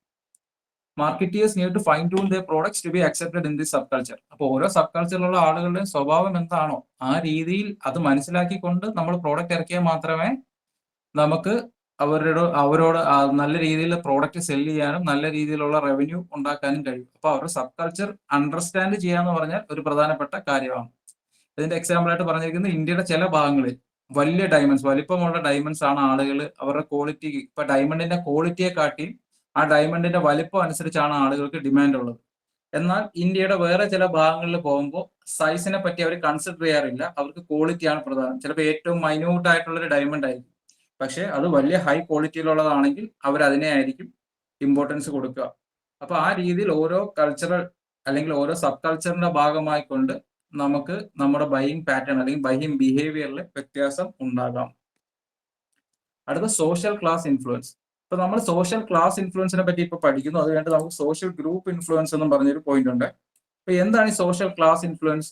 The group consisting of several people who share more or less equal position in a society is termed as social class. അവര് നമ്മുടെ സൊസൈറ്റിയിൽ ഇപ്പൊ ഡോക്ടേഴ്സ് എന്ന് പറയുന്നത് ഒരു സോഷ്യൽ ക്ലാസ് ആണ്, അല്ലെങ്കിൽ എഞ്ചിനീയേഴ്സ് എന്ന് പറയുന്നത് ഒരു സോഷ്യൽ ക്ലാസ് ആണ്. ഇവരെ നമ്മൾ ഒരു ക്ലാസ് ആയിട്ട് കൺസിഡർ ചെയ്യുന്നതെന്ന് പറഞ്ഞാൽ ഇവരുടെ ഇൻകത്തിന്റെ ബേസിസിലായിരിക്കും. ഹയർ ഇൻകം വാങ്ങുന്ന ആളുകളുണ്ടാവും, മിഡിൽ ഇൻകം വാങ്ങുന്ന ആളുകളുണ്ടാവും, ലോവർ ഇൻകം വാങ്ങുന്ന ആളുകളുണ്ടാവും. അപ്പൊ ആ രീതിയിലുള്ള ആളുകൾ, ഇപ്പൊ നമ്മളൊരു ഡോക്ടേഴ്സിനെ തന്നെ നമ്മളിപ്പോ ഡോക്ടേഴ്സ്, ഗ്രൂപ്പ് ഓഫ് ഡോക്ടേഴ്സ്, അവർക്ക് അസോസിയേഷൻ ഉണ്ട്, അങ്ങനെയുള്ള കാര്യങ്ങളുണ്ട്. പിന്നെ അവരൊക്കെ ഓരോ ക്ലബ്സിന്റെ ഭാഗമായിരിക്കും, ഓരോ ഫോർമൽ ക്ലബ്സ് ഉണ്ടാവുമല്ലോ, ഡോക്ടേഴ്സ് ക്ലബ്ബ്, അങ്ങനെയുള്ള ക്ലബിന്റെ ഒക്കെ ഭാഗമായിരിക്കും.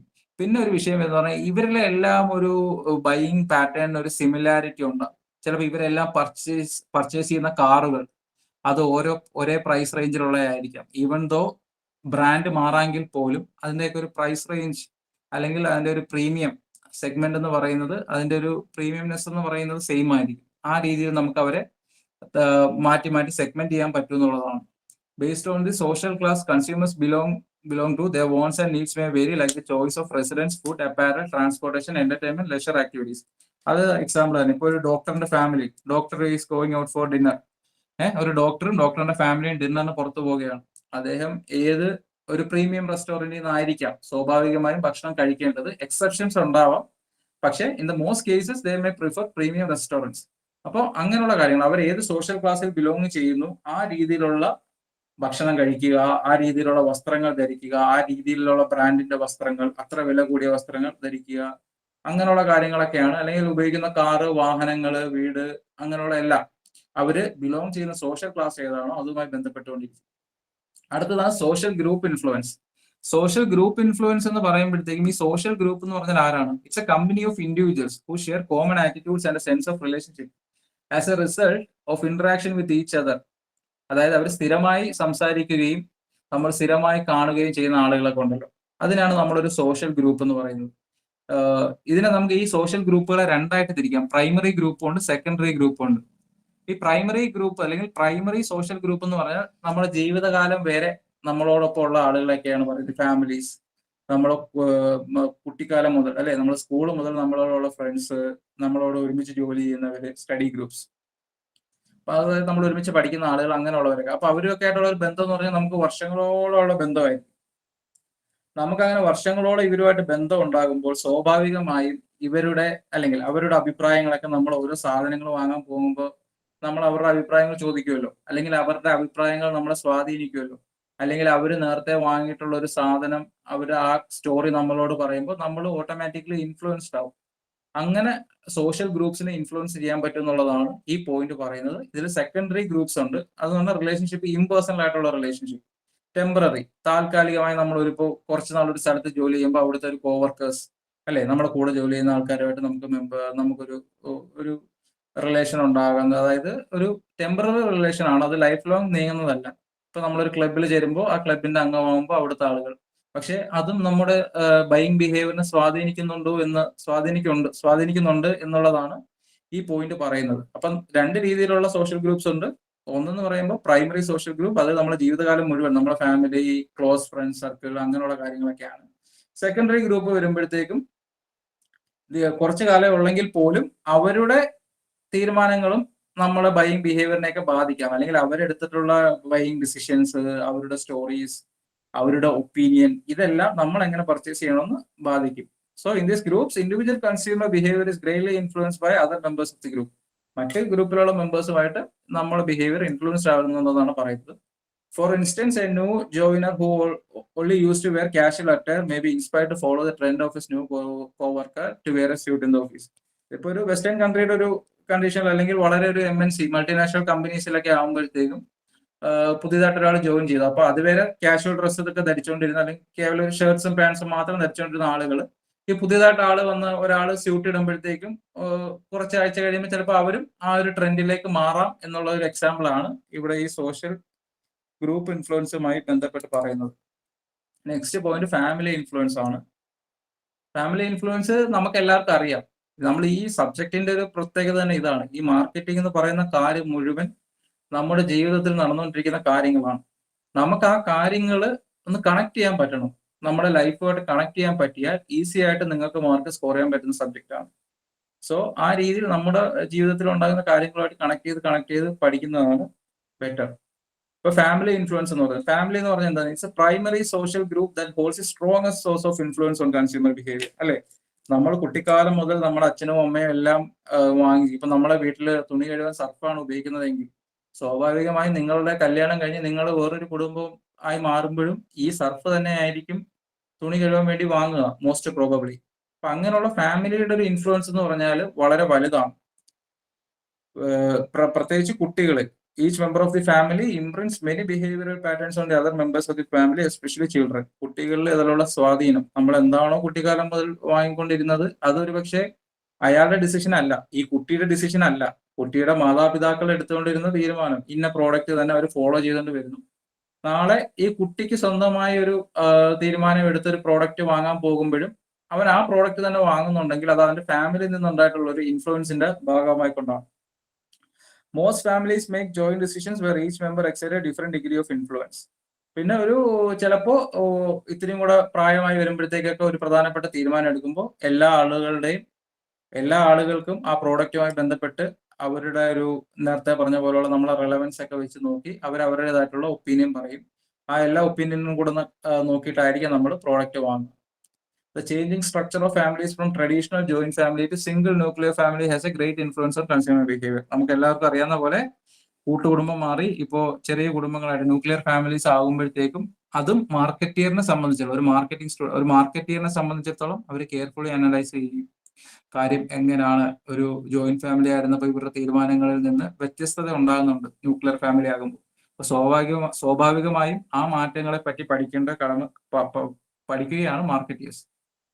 കാര്യം ആ ഒരു കൺസ്യൂമറിന്റെ ബിഹേവിയറിൽ ഡിഫറൻസസ് ഉണ്ടാകാം, നേരത്തെ പറഞ്ഞ കാര്യങ്ങളിൽ വ്യത്യാസം ഉണ്ടാകാം എന്നുള്ളതാണ് ആ പോയിന്റ് പറയുന്നത്. അടുത്ത പേഴ്സണൽ ഇൻഫ്ലുവൻസ്. പേഴ്സണൽ ഇൻഫ്ലുവൻസ് എന്ന് പറഞ്ഞാൽ ഒരു വ്യക്തി, ഇപ്പൊ നിങ്ങളൊരു കൺസ്യൂമർ ആണ്, നിങ്ങളെ സംബന്ധിച്ചിടത്തോളം കാര്യങ്ങളെ പറ്റിയാണ് പേഴ്സണൽ ഇൻഫ്ലുവൻസ് പറയുന്നത്. നിങ്ങളുടെ ഏജ് എന്ന് പറയുമ്പോൾ നിങ്ങളിപ്പോൾ ഒരു സ്റ്റുഡന്റ് ആയിരുന്നു, കോളേജ് സ്റ്റുഡന്റ് ആയിരുന്ന കാലഘട്ടത്തിൽ നമ്മളൊരു സ്പോർട്സ് ബൈക്ക് വാങ്ങാനായിരിക്കും താല്പര്യപ്പെട്ടിരുന്നത്. പക്ഷേ നമ്മളെ ഏജ് കൂടി കൂടി കൂടി നമുക്കിപ്പോൾ ഒരു 40 വയസ്സ് അല്ലെങ്കിൽ 50 വയസ്സൊക്കെ ആകുമ്പോഴത്തേക്കും ബൈക്ക് എന്നുള്ളൊരു ഡിസയർ തന്നെ നമുക്ക് മാറുകയാണ്. നമുക്ക് ബൈക്ക് വേണ്ട, ബൈക്കിനോട് നമുക്ക് വലിയൊരു ഇൻട്രസ്റ്റ് ഇല്ലാതെ നമുക്ക് കാറിലേക്ക് മാറും.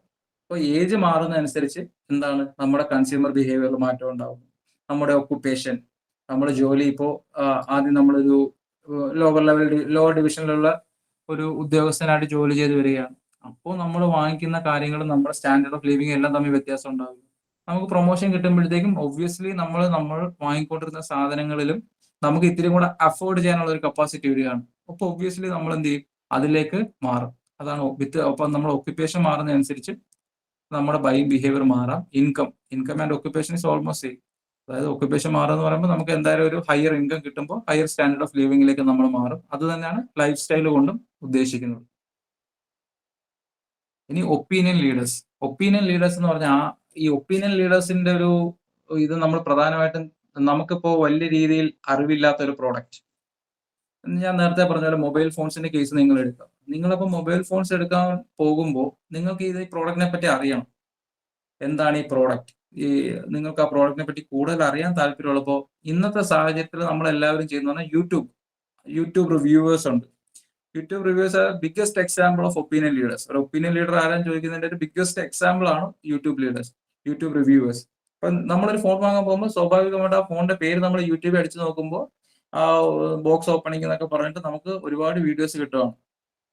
അപ്പൊ ആ വീഡിയോസിൽ ആ ഫോണിനെ പറ്റി കൃത്യമായിട്ടുള്ള, അപ്പം നമുക്ക് അറിയാത്തൊരു കാര്യത്തിനെ പറ്റി നമ്മൾ ആ യൂട്യൂബ് റിവ്യൂവിന് automatically we trust them, right?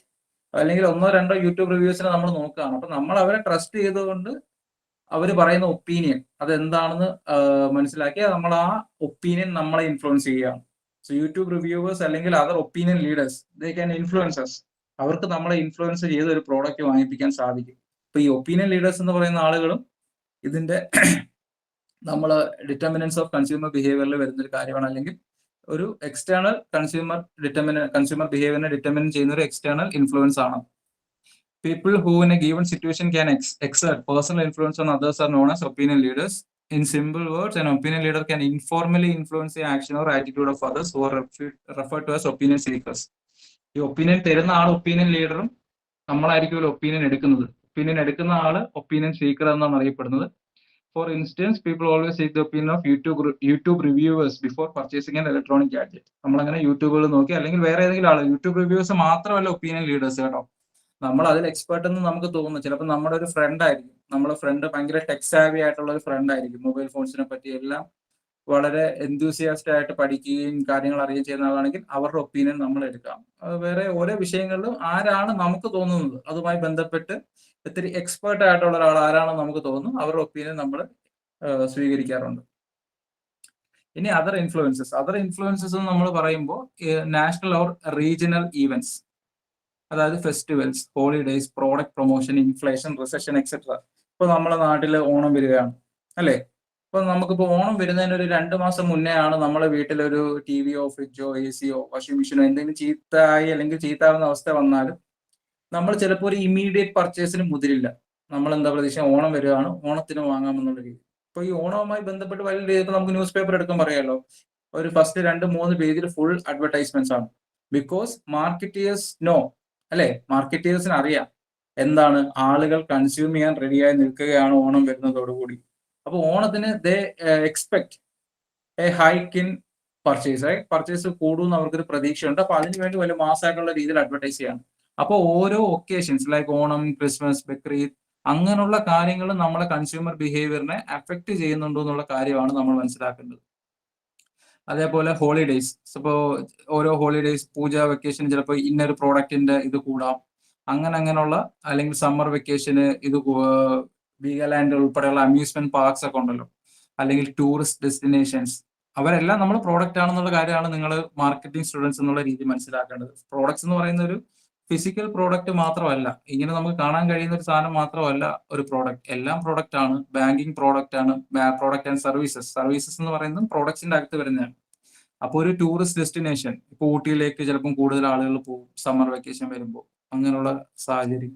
അപ്പോൾ അതാണ് ഈ ഹോളിഡേയ്സിനെ പറ്റി പറയുന്നത്. പിന്നെ പ്രോഡക്റ്റ് പ്രൊമോഷന്റെ ഭാഗമായിക്കൊണ്ട് പുതിയൊരു പ്രോഡക്റ്റ് നമ്മൾ പ്രൊമോഷൻ നടത്തുമ്പോൾ ചിലപ്പോൾ നമ്മളിപ്പോൾ വലിയ എക്സിബിഷൻസിനൊക്കെ പോകുമ്പോഴത്തേക്കും പ്രോഡക്റ്റ് പ്രൊമോഷൻ കണ്ട് പ്രോഡക്റ്റുകൾ വാങ്ങുന്ന ആളുകളുണ്ട്.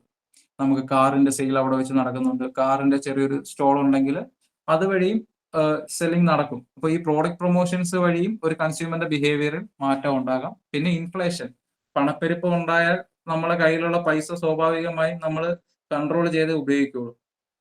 പല സാധനങ്ങൾക്ക് ഭയങ്കര വിലയായിരിക്കും, നമുക്ക് അഫോർഡ് ചെയ്യാൻ കഴിയില്ല. അപ്പൊ നമ്മൾ എന്ത് ചെയ്യും? നമ്മൾ പർച്ചേസ് ഒക്കെ പോസ്റ്റ്പോൺ ചെയ്യും. ആ രീതിയിലും കൺസ്യൂമറിന്റെ ബിഹേവിയർ മാറാം. റിസഷൻ എന്ന് പറയുമ്പോഴത്തേക്കും ഈ ഇത് കണക്ക് റിസഷൻ വരുമ്പോഴത്തേക്കും സ്വാഭാവികമായും ആളുകൾ പർച്ചേസിങ് എല്ലാം ഒന്ന് ചുരുക്കും.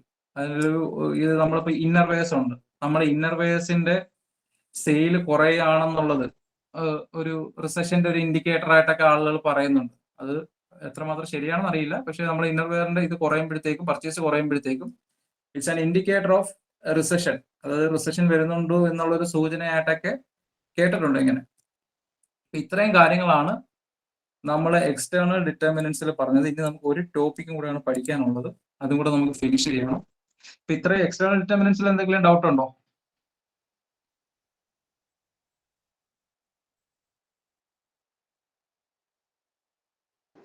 ഇല്ല, ഡൗട്ടില്ല. കണ്ടിന്യൂ ചെയ്യാണ് കേട്ടോ. No, sir. അടുത്തത് കൺസ്യൂമർ ഡിസിഷൻ മേക്കിംഗ് പ്രോസസ്. അല്ലെ, നമ്മളൊരു സാധനം മേടിക്കുന്നു എന്ന് പറയും, നമ്മൾ കടയിൽ പോയി ചുമ്മാ വാങ്ങാനല്ല. ആ സാധനം നമ്മൾ വാങ്ങുമ്പോൾ, എസ്പെഷ്യലി ഈ കേസ് നമ്മൾ പറയുന്നതെന്ന് പറഞ്ഞാൽ കുറച്ചും കൂടെ ഇൻവെസ്റ്റ്മെന്റ് ഉള്ള ഒരു കാര്യങ്ങളെ പറ്റിയാണ് ഈ കൺസ്യൂമർ ഡിസിഷൻ മേക്കിംഗ് പ്രോസസ്സ് കൂടുതൽ ആപ്ലിക്കബിൾ ആവുന്നത്.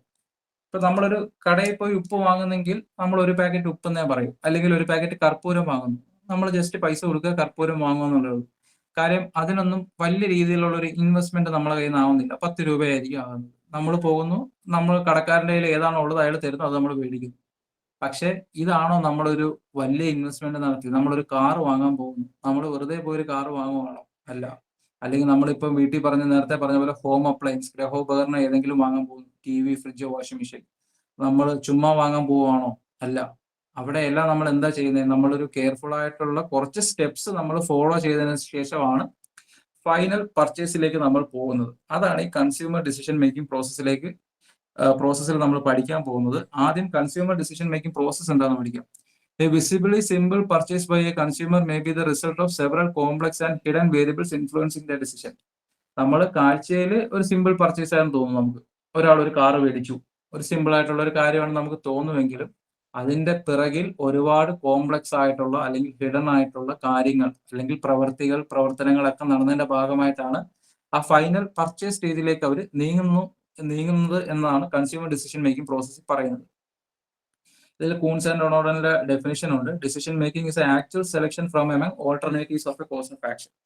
നമുക്ക് എല്ലാവർക്കും അറിയാം, കൺഫ്യൂസിങ് ആയിരിക്കും അല്ലേ? നമുക്കിപ്പോൾ ഒരുപാട് ഓൾട്ടർനേറ്റീവ്സ് കൂടിയാലും നമുക്ക് ഭയങ്കര പാടാണ്. അതായത് ഒരു സാധനത്തിന് ഒരുപാട് ഓപ്ഷൻ നമുക്ക് വരികയാണ്, അതിൽ ഏതാണ് ബെസ്റ്റ് എന്ന് തിരഞ്ഞെടുക്കാൻ ഒത്തിരി എഫോർട്ട് എടുത്ത് അത് ഓരോന്നും ഇവാലുവേറ്റ് ചെയ്ത് വേണം നമുക്ക് മനസ്സിലാക്കാൻ. അപ്പം ഈ ഡിസിഷൻ മേക്കിംഗ് എന്ന് പറയുന്നത് actual selection from among alternatives of A course of action. പല ഓപ്ഷൻസ് ഉള്ളതിൽ നിന്ന് നമ്മൾ ഒരെണ്ണം തിരഞ്ഞെടുക്കുന്നതിനാണ് ഡിസിഷൻ മേക്കിംഗ് എന്ന് പറയുന്നത്. The decision making stages that a consumer goes through before, during and after purchasing a product is termed consumer decision process or buyer decision process. ഇവിടെ നിങ്ങൾ important ആയിട്ട് മനസ്സിലാക്കേണ്ട ഒരു കാര്യം, the decision making stage that A consumer goes through. ഒരു സാധനം വാങ്ങുന്നതിന് മുന്നേ അയാൾ പോകുന്ന സ്റ്റേജുകൾ, വാങ്ങിക്കുമ്പോൾ പോകുന്ന സ്റ്റേജുകൾ, അതിൽ തീരുന്നില്ല. ഒരു സാധനം ഒരു കൺസ്യൂമർ വാങ്ങിച്ചതിന് ശേഷവും പോസ്റ്റ് പർച്ചേസ് ഡിസിഷൻ എന്ന് പറയുന്ന കാര്യങ്ങളുണ്ട്. അതുമായി ബന്ധപ്പെട്ട കാര്യങ്ങളും കൂടി ഉൾപ്പെടുന്നതാണ് കൺസ്യൂമർ ഡിസിഷൻ മേക്കിംഗ് പ്രോസസ്. അതായത് നമ്മളൊരു സാധനം മേടിച്ചതിന് ശേഷമുള്ള, അതിനെപ്പറ്റി ഡീറ്റെയിൽ ആയിട്ട് പറയാം. ഞാനിപ്പോൾ ഒരു ഇൻട്രൊഡക്ഷൻ ആയിട്ട് പറഞ്ഞതേ ഉള്ളൂ. So American philosopher, psychologist and educational reformer John dewy first introduce 5-stage decision process consumers go through while they are considering purchase. ഒരു പർച്ചേസ് ചെയ്യാൻ ഒരു കൺസ്യൂമർ ശ്രമിക്കുമ്പോൾ അദ്ദേഹം കടന്നു പോകുന്ന 5 സ്റ്റേജുകളെ പറ്റി പറഞ്ഞ ഫിലോസഫറാണ് ജോൺ ഡ്യൂവി. അപ്പോൾ ആ സ്റ്റേജസ് ഏതൊക്കെയാണെന്ന് നമുക്ക് നോക്കാം. 5 stages of consumer decision making process. First one, problem or need recognition. നമ്മൾ മാർക്കറ്റിങ്ങിന്റെ ബേസിക് ആയിട്ടുള്ള കാര്യങ്ങളിലൊക്കെ പഠിക്കുന്ന പോലെ നമ്മൾ ആരും വെറുതെ പോയി ഒരു പ്രോഡക്റ്റ് വാങ്ങാറില്ല. നമുക്ക് ഒരു പ്രോഡക്റ്റ് വാങ്ങണമെങ്കിൽ നമുക്ക് ആദ്യം ഒരു പ്രോബ്ലം അല്ലെങ്കിൽ ഒരു നീഡ്, എന്തിനെങ്കിലും എനിക്ക് ആവശ്യം ഉണ്ടെങ്കിലല്ലേ എനിക്ക് വാങ്ങും. എനിക്കിപ്പോൾ കാർ, ഞാൻ വെളിയിൽ നിരന്തരമായി സഞ്ചരിക്കുന്ന ഒരാളാണെങ്കിലായിരിക്കും ഞാനൊരു കാർ വാങ്ങുക. എനിക്ക് അങ്ങനെ ഒരു ആവശ്യം എന്റെ ജീവിതത്തിൽ ഉയർന്നു വരികയും അല്ലെങ്കിൽ അങ്ങനെ ഒരു പ്രോബ്ലം, എനിക്ക് വണ്ടി ഇല്ലാത്തത് കൊണ്ട് ഓഫീസിൽ പോകാൻ താമസിക്കുന്നു എന്നുള്ളൊരു പ്രോബ്ലം വരും. അങ്ങനെ ഒരു പ്രോബ്ലമോ നീഡോ വരുന്ന സാഹചര്യത്തിൽ മാത്രമേ ഞാൻ അതിനെ എങ്ങനെ റിസോൾവ് ചെയ്യണം എന്നുള്ളതിനെ പറ്റി ചിന്തിക്കുന്നുള്ളൂ. അതാണ് ഫസ്റ്റ് പോയിന്റ് പറയുന്നത്. സെക്കൻഡ് പോയിന്റ് എന്ന് പറഞ്ഞാൽ ഇൻഫോർമേഷൻ സെർച്ച്. അപ്പൊ ഇങ്ങനെ ഒരു പ്രോബ്ലം നമുക്ക് ഉണ്ടായി, അപ്പൊ ആ പ്രോബ്ലത്തെ പറ്റി നമുക്ക് മുൻപരിചയം ഇല്ലെങ്കിൽ നമ്മൾ എന്ത് ചെയ്യും? അതിനെപ്പറ്റി വേറെ സോഴ്സസ് ഫൈൻഡ് ചെയ്ത് അതിനെ പറ്റിയുള്ള ഇൻഫർമേഷൻ എടുക്കും. മുൻപരിചയം ഉണ്ടെങ്കിൽ നമ്മുടെ പ്രീവിയസ് എക്സ്പീരിയൻസിന്റെ ഭാഗമായിട്ട് തന്നെ ഈസി ആയിട്ട് ഒരു ഡിസിഷൻ ഇൻഫർമേഷൻ നമുക്ക് സീക്ക് ചെയ്യാൻ പറ്റും. ഇവാലുവേഷൻ ഓഫ് ഓൾട്ടർനേറ്റീവ്സ്, ഞാൻ നേരത്തെ പറഞ്ഞ പോലെ ഒരുപാട് ഓൾട്ടർനേറ്റീവ്സ്. ഇപ്പൊ ഒരു കാറ് വാങ്ങണമെങ്കിൽ മാരുതി, ഹുണ്ടായി, ഫോർഡ്, അല്ലെ, ഫോക്സ് വാഗൻ, മെർസിഡസ്, ഓഡി, അങ്ങനെ നമുക്ക് പല ബ്രാൻഡുകളിൽ പല കാറുകളിൽ, അല്ലെങ്കിൽ ഒരേ ബ്രാൻഡിന്റെ തന്നെ പല കാറുകൾ വരും. ടൊയോട്ടോ ഇന്നോവ ഉണ്ട്, വേറെ എറ്റിയോസ്, അങ്ങനെ പല പല ബ്രാൻഡുകൾ വരും. ഇതിൽ ഏതാണ് എനിക്ക് ഏറ്റവും സ്യൂട്ടബിൾ ആയിട്ടുള്ളതെന്ന് തിരഞ്ഞെടുക്കുകയും കൂടെ ചെയ്യണം. അപ്പൊ അതാണ് ഇവാലുവേഷൻ ഓഫ് ഓൾട്ടർനേറ്റീവ്സ് പറയുന്നത്. അടുത്ത പർച്ചേസ്. പർച്ചേസ് എന്ന് പറയുന്നത് നമ്മൾ ചൂസ് ചെയ്യുന്നു, ഏതാണ് നമ്മൾ പ്രോഡക്റ്റ് പർച്ചേസ് ചെയ്യുന്നത്, ചൂസ് ചെയ്ത് പർച്ചേസ് ചെയ്തതിനാണ് പർച്ചേസ് എന്ന് പറയുന്നത്. ലാസ്റ്റ് ഞാൻ നേരത്തെ പറഞ്ഞ പോസ്റ്റ് പർച്ചേസ് ബിഹേവിയർ ആണ്. Problem or need recognition. In the first stage, the consumer recognizes a problem or need, subsequently identifies a product that will be able to meet. ആദ്യം നമ്മളൊരു problem എന്താണ്, ഏത് പ്രോഡക്റ്റിനാണ്, അല്ലെ, നമ്മളെ പ്രോബ്ലത്തിനെ റിസോൾവ് ചെയ്യാൻ പറ്റുന്നുള്ളത് നമ്മൾ കണ്ടുപിടിക്കും. ഈ നീഡ് നമുക്ക് രണ്ട് രീതിയിൽ വരാം. ഒന്ന് ഇന്റേണൽ ആയിട്ടും വരാം, എക്സ്റ്റേണൽ ആയിട്ടും വരാം. ഇന്റേണൽ എന്ന് പറഞ്ഞാൽ നമ്മുടെ ഫിസിയോളജിക്കൽ അല്ലെങ്കിൽ emotional need, like hunger, thirst, etcetera ആണ്. നമുക്കിപ്പോ ഒരു നീഡ് വരിക എന്ന് പറഞ്ഞാൽ നമുക്ക് ഇമോഷണൽ ആയിട്ട്, ഇപ്പൊ നമ്മളെ കൂടെ ഉള്ള ഒരാൾ ഒരു കാർ വാങ്ങി, അപ്പൊ നമുക്ക് ഒരു കാർ വാങ്ങണമെന്ന് തോന്നുന്നതും ഒരു ഇമോഷണൽ ആയിട്ടുള്ള നീഡാണ്. അപ്പൊ അങ്ങനെയുള്ള ഫിസിക്കൽ ഓർ ഇമോഷണൽ നീഡ്സിനാണ് നമ്മൾ ഇന്റേണൽ സ്റ്റിമുലൈ എന്ന് പറയുന്നത്. എക്സ്റ്റേണൽ സ്റ്റിമുലൈ എന്ന് പറയുന്നത് നമ്മുടെ ഉള്ളിൽ നിന്നല്ല, പുറത്തു നിന്ന് വരുന്നത്. ഇപ്പൊ നമ്മളൊരു പരസ്യം കണ്ടു, ആ പരസ്യം കണ്ട് അട്രാക്റ്റീവ് ആയിട്ട് നമുക്ക് വാങ്ങിക്കാൻ തോന്നുന്നു. അല്ലെങ്കിൽ വേർഡ് ഓഫ് മൗത്ത്, മറ്റൊരാൾ പറയുകയാണ് ഞാൻ ഇങ്ങനെ ഒരു ഗ്രൈൻഡർ വാങ്ങി അല്ലെങ്കിൽ ഒരു മിക്സി വാങ്ങി, അത് വളരെ നല്ലതാണ് എന്ന് പറയുമ്പോൾ അതിനുള്ളൊരു സാഹചര്യം നമുക്കുണ്ടെങ്കിൽ നമ്മളും വാങ്ങിച്ചേക്കാം. പിന്നെ പറയുന്നത് സ്മെൽ ഓഫ് ഫുഡ്. ഒരു നല്ല, നമ്മൾ വഴിയിലൂടെ ഇങ്ങനെ നടന്നു പോകുമ്പോഴത്തേക്കും ഏതെങ്കിലും നല്ല ഫുഡിന്റെയോ എന്തിന്റെയും മണം വരുമ്പോഴത്തേക്കും അത് കഴിക്കാൻ നമുക്ക് തോന്നുന്നത് ഒരു എക്സ്റ്റേണൽ സ്റ്റിമുലൈ ആയിട്ടാണ് പറയുന്നത്. Only after satisfying one group of needs at a certain stage does the consumer move on to the next one. ഇത് നമ്മൾ മാസ്ലോയുടെ നീഡ് ഹൈറാക്കിയെ പറ്റിയാണ് പറയുന്നത്. അതെ, മാസ്ലോസ് നീഡ് ഹൈറാക്കി പഠിച്ചിട്ടുണ്ടാവും ഞാൻ വിചാരിക്കുന്നു. നിങ്ങൾ പഠിക്കും അത്. മാസ്ലോയുടെ നീഡ് ഹൈറാക്കി 5 കാറ്റഗറി ആയിട്ട് നമ്മളെ കാര്യങ്ങൾ മാറ്റുന്നുണ്ട്. എന്ന് പറഞ്ഞാൽ ഫിസിയോളജിക്കൽ നീഡ്സ്. നമ്മൾ ആദ്യം നമ്മുടെ ഫിസിയോളജിക്കൽ നീഡ്സ് ആണ് നമുക്ക് ഫുൾഫിൽ ചെയ്യാൻ നോക്കുള്ളൂ. പിന്നെ നമ്മളെ സേഫ്റ്റി നീഡ്സ്, അത് ഫുൾഫിൽ ചെയ്യാൻ നോക്കും. ഇത് രണ്ടും ഫുൾഫിൽ ചെയ്താൽ നമ്മൾ ലവ് ആൻഡ് ബിലോങ്ങിങ് എന്ന് പറയുന്ന നീഡ്സിലേക്ക് പോകും. പിന്നെ സെൽഫ് എസ്റ്റീമും സെൽഫ് ആക്ച്വലൈസേഷൻ എന്ന് പറഞ്ഞാൽ എനിക്ക് വിശപ്പുണ്ട്, അല്ലെങ്കിൽ എനിക്ക് ഉടുക്കാൻ വസ്ത്രമില്ല, അല്ലെങ്കിൽ കിടക്കാൻ വീടില്ല, ഇത്ര സാഹചര്യം ഉണ്ടെങ്കിൽ ഞാൻ ആദ്യം എന്റെ ഏറ്റവും ബേസിക് ആയിട്ടുള്ള ഈ ഫിസിയോളജിക്കൽ നീഡ്സ് സാറ്റിസ്ഫൈ ചെയ്യാനേ നോക്കൂ. അല്ലാതെ ഞാനിപ്പോൾ എനിക്ക് ഭക്ഷണം കഴിക്കാതെ വിശന്ന് ഞാൻ ഒരിക്കലും പോയി ഒരു TV വാങ്ങാൻ പോവില്ല, അല്ലെങ്കിൽ ഫ്രിഡ്ജ് വാങ്ങാൻ പോവില്ല. അപ്പൊ ആദ്യം ഞാൻ ആ ഫിസിയോളജിക്കൽ നീഡ്സ് ആയിരിക്കും ഫുൾഫിൽ ചെയ്യുക. പിന്നെ ഞാൻ എന്റെ സേഫ്റ്റി നീഡ്സിലേക്ക് പോകും, അതായത് നമ്മൾ ജോലി, അങ്ങനെയുള്ള കാര്യങ്ങൾ. അപ്പൊ അതിനെപ്പറ്റി നിങ്ങൾ ഡീപ്പറായിട്ട് മാസ്ലോയുടെ നീഡ് ഹൈറാക്കിയെ പറ്റി പറയും. മാസ്ലോസ് നീഡ് ഹൈറാക്കി പറയുന്നത് ഇത്രയേ ഉള്ളൂ. ഓരോ കാറ്റഗറി ആയിട്ട് തിരിക്കുന്നുണ്ട്. മനുഷ്യന്റെ ആവശ്യങ്ങളെ ഓരോ കാറ്റഗറി ആയിട്ട് തിരിക്കുന്നു. അപ്പം ഏറ്റവും ബേസിക് ആയിട്ടുള്ളത് ഫിസിയോളജിക്കൽ, ഏറ്റവും അത്യാവശ്യമായിട്ടുള്ള കാര്യങ്ങൾ, പിന്നെ അപ്പൊ ആ കാര്യം ഫുൾഫിൽ ചെയ്താൽ മാത്രമേ അയാൾ അടുത്ത നീഡിലേക്ക് പോവുകയുള്ളൂ. അപ്പൊ അങ്ങനെയുള്ള കാര്യങ്ങൾ പറയുന്നതാണ് മാസ്ലോസ് നീഡ് ഹൈറാക്കി. അടുത്തത് ഇൻഫോർമേഷൻ സെർച്ച്. ഞാൻ നേരത്തെ പറഞ്ഞ പോലെ രണ്ടായിട്ട് നമുക്ക് തിരിക്കാം. ഇന്റേണലും ഉണ്ട്, എക്സ്റ്റേണലും ഉണ്ട്. ഇന്റേണൽ റിസർച്ച് നമുക്ക് എപ്പോഴേ പറ്റത്തുള്ളൂ, നമ്മൾ ആ പ്രോഡക്റ്റ് ഉപയോഗിച്ചിട്ടുണ്ട്, അല്ലെങ്കിൽ recollect about the product from the memory. നമ്മുടെ ഒരു പേഴ്സണൽ എക്സ്പീരിയൻസിൽ ഇപ്പോ ഒരു TV തന്നെ വിചാരിക്കുക, TV നമ്മൾ യൂസ് ചെയ്ത് ചീത്തായി, അങ്ങനെ കുറെ നാൾ നമ്മൾ TV ഇല്ലാതിരുന്നു, പിന്നെ ഒരു TV വാങ്ങാൻ പോകുമ്പോൾ നമ്മൾ അതിലേക്ക് ഞാൻ ഉപയോഗിച്ചിരുന്നത് സോണിയുടെ TV നല്ല TV ആണ്. അപ്പം ഒരു ഇൻഫർമേഷൻ നമുക്കുണ്ട്, നമ്മൾ യൂസ് ചെയ്തതാണ്, നമുക്കൊരു പേഴ്സണൽ ആയിട്ടുള്ള ഒരു എക്സ്പീരിയൻസ് ഉണ്ട്. അങ്ങനെ ഒരു സാഹചര്യത്തിൽ നമ്മൾ ആ TV തന്നെ പ്രിഫർ ചെയ്ത് വാങ്ങുന്നതിനാണ് നമ്മൾ ഇന്റേണൽ റിസർച്ച് എന്ന് പറയുന്നത്. പക്ഷെ എക്സ്റ്റേണൽ റിസർച്ച് എന്ന് പറയുമ്പോൾ എന്താണ്, നമുക്ക് ഒരു ഐഡിയ ഇല്ല. നമ്മളൊരു ബൈക്ക് വാങ്ങാൻ പോകുന്നു, അല്ലെങ്കിൽ എന്തെങ്കിലും വേറൊരു കാര്യം വാങ്ങാൻ പോകുന്നു, പുതിയതായിട്ടുള്ള എന്തെങ്കിലും ഒരു എക്യുപ്മെന്റ്, നമ്മൾ ഇതുവരെ യൂസ് ചെയ്യാത്ത ഒരു എക്യുപ്മെന്റ് വാങ്ങാൻ പോകുന്നു, എക്യുപ്മെന്റ് ഓർ അപ്ലയൻസ്.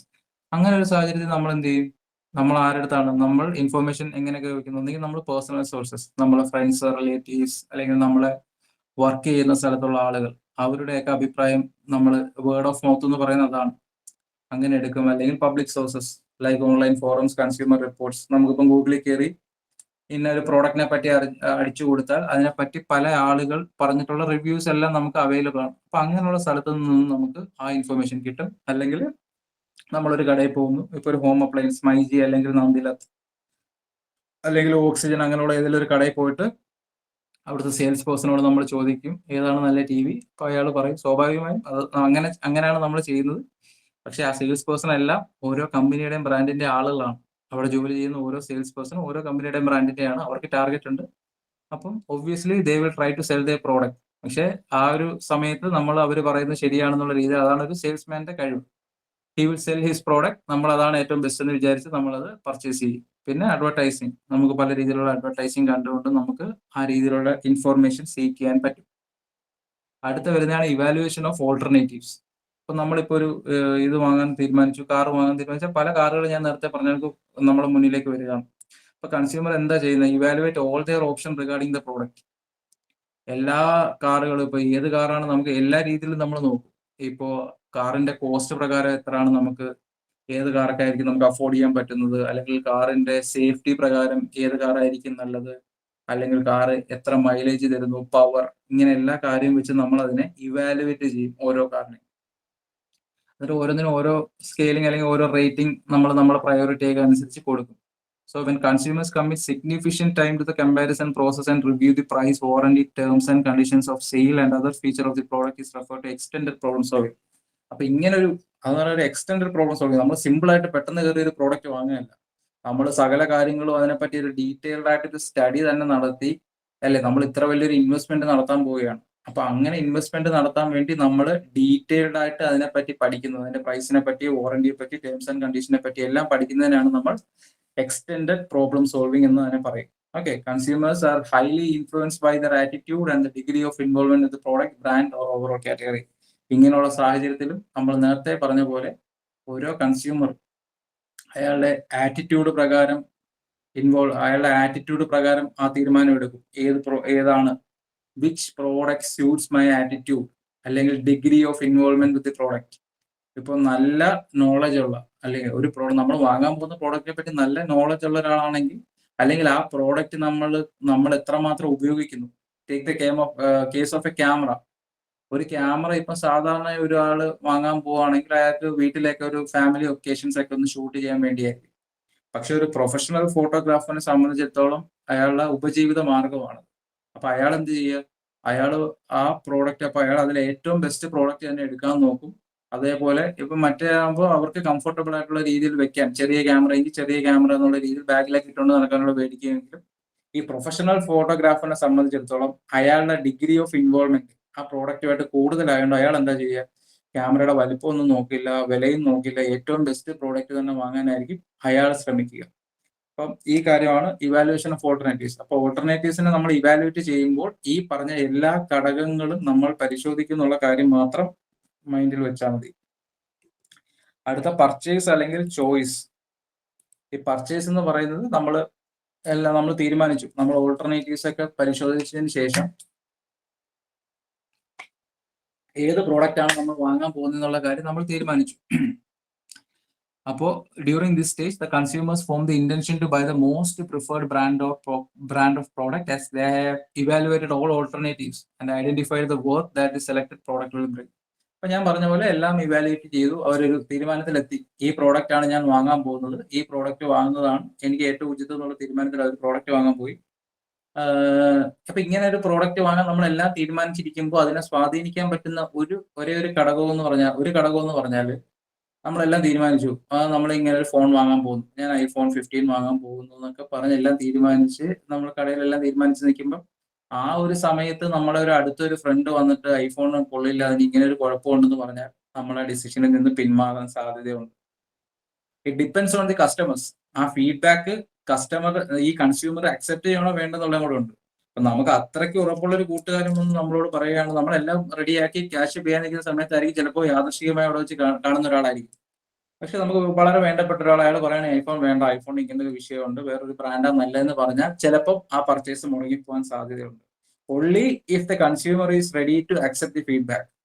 അല്ല, ഈ വാങ്ങാൻ പോകുന്ന ഈ പറയുന്ന ആള് പറഞ്ഞ ഉപദേശം സ്വീകരിക്കാൻ തയ്യാറാണെങ്കിൽ മാത്രം ആ പർച്ചേസ് മുടങ്ങിപ്പോകും. അല്ലാത്ത പക്ഷം അവർ ആ പ്രോഡക്റ്റ് വാങ്ങുക തന്നെ ചെയ്യും.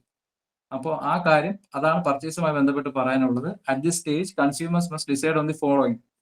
ഇപ്പോൾ ഒരു പ്രോഡക്റ്റ് പർച്ചേസ് ചെയ്യാൻ പോകുമ്പോൾ നമ്മൾ തീരുമാനിക്കേണ്ട പ്രധാനപ്പെട്ട 3 കാര്യങ്ങൾ.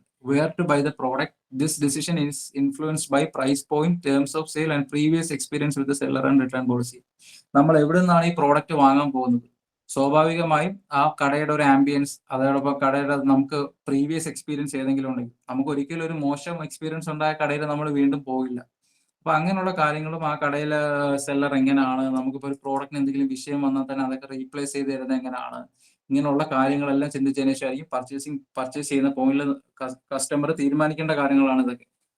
When it comes to the product, the decision is influenced by store environment, time pressure and constraint, the presence of sale and shopping experience. അല്ലേ, നമ്മളെല്ലാവരും വളരെ ഒരു ആംബിയൻസ് ഉള്ളൊരു ഷോപ്പിൽ പോയായിരിക്കും ഇപ്പൊ വില കൂടിയ സാധനങ്ങൾ, മൊബൈൽ ഫോൺസ് ഒക്കെ തന്നെ ആണെങ്കിലും പർച്ചേസ് ചെയ്യാൻ താല്പര്യപ്പെടുക.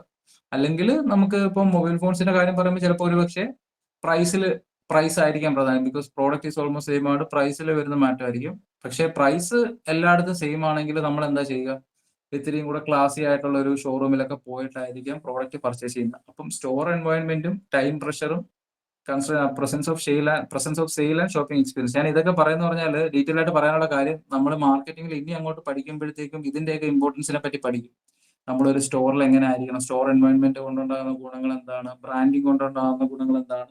ഇപ്പൊ ഒരു മാർക്കറ്റിംഗ് സ്റ്റുഡന്റ് എന്ന നിലയിൽ നിങ്ങൾ അറിഞ്ഞിരിക്കാൻ വേണ്ടിയാണ് ഞാൻ ഇതും കൂടെ പറഞ്ഞു പോകുന്നത്.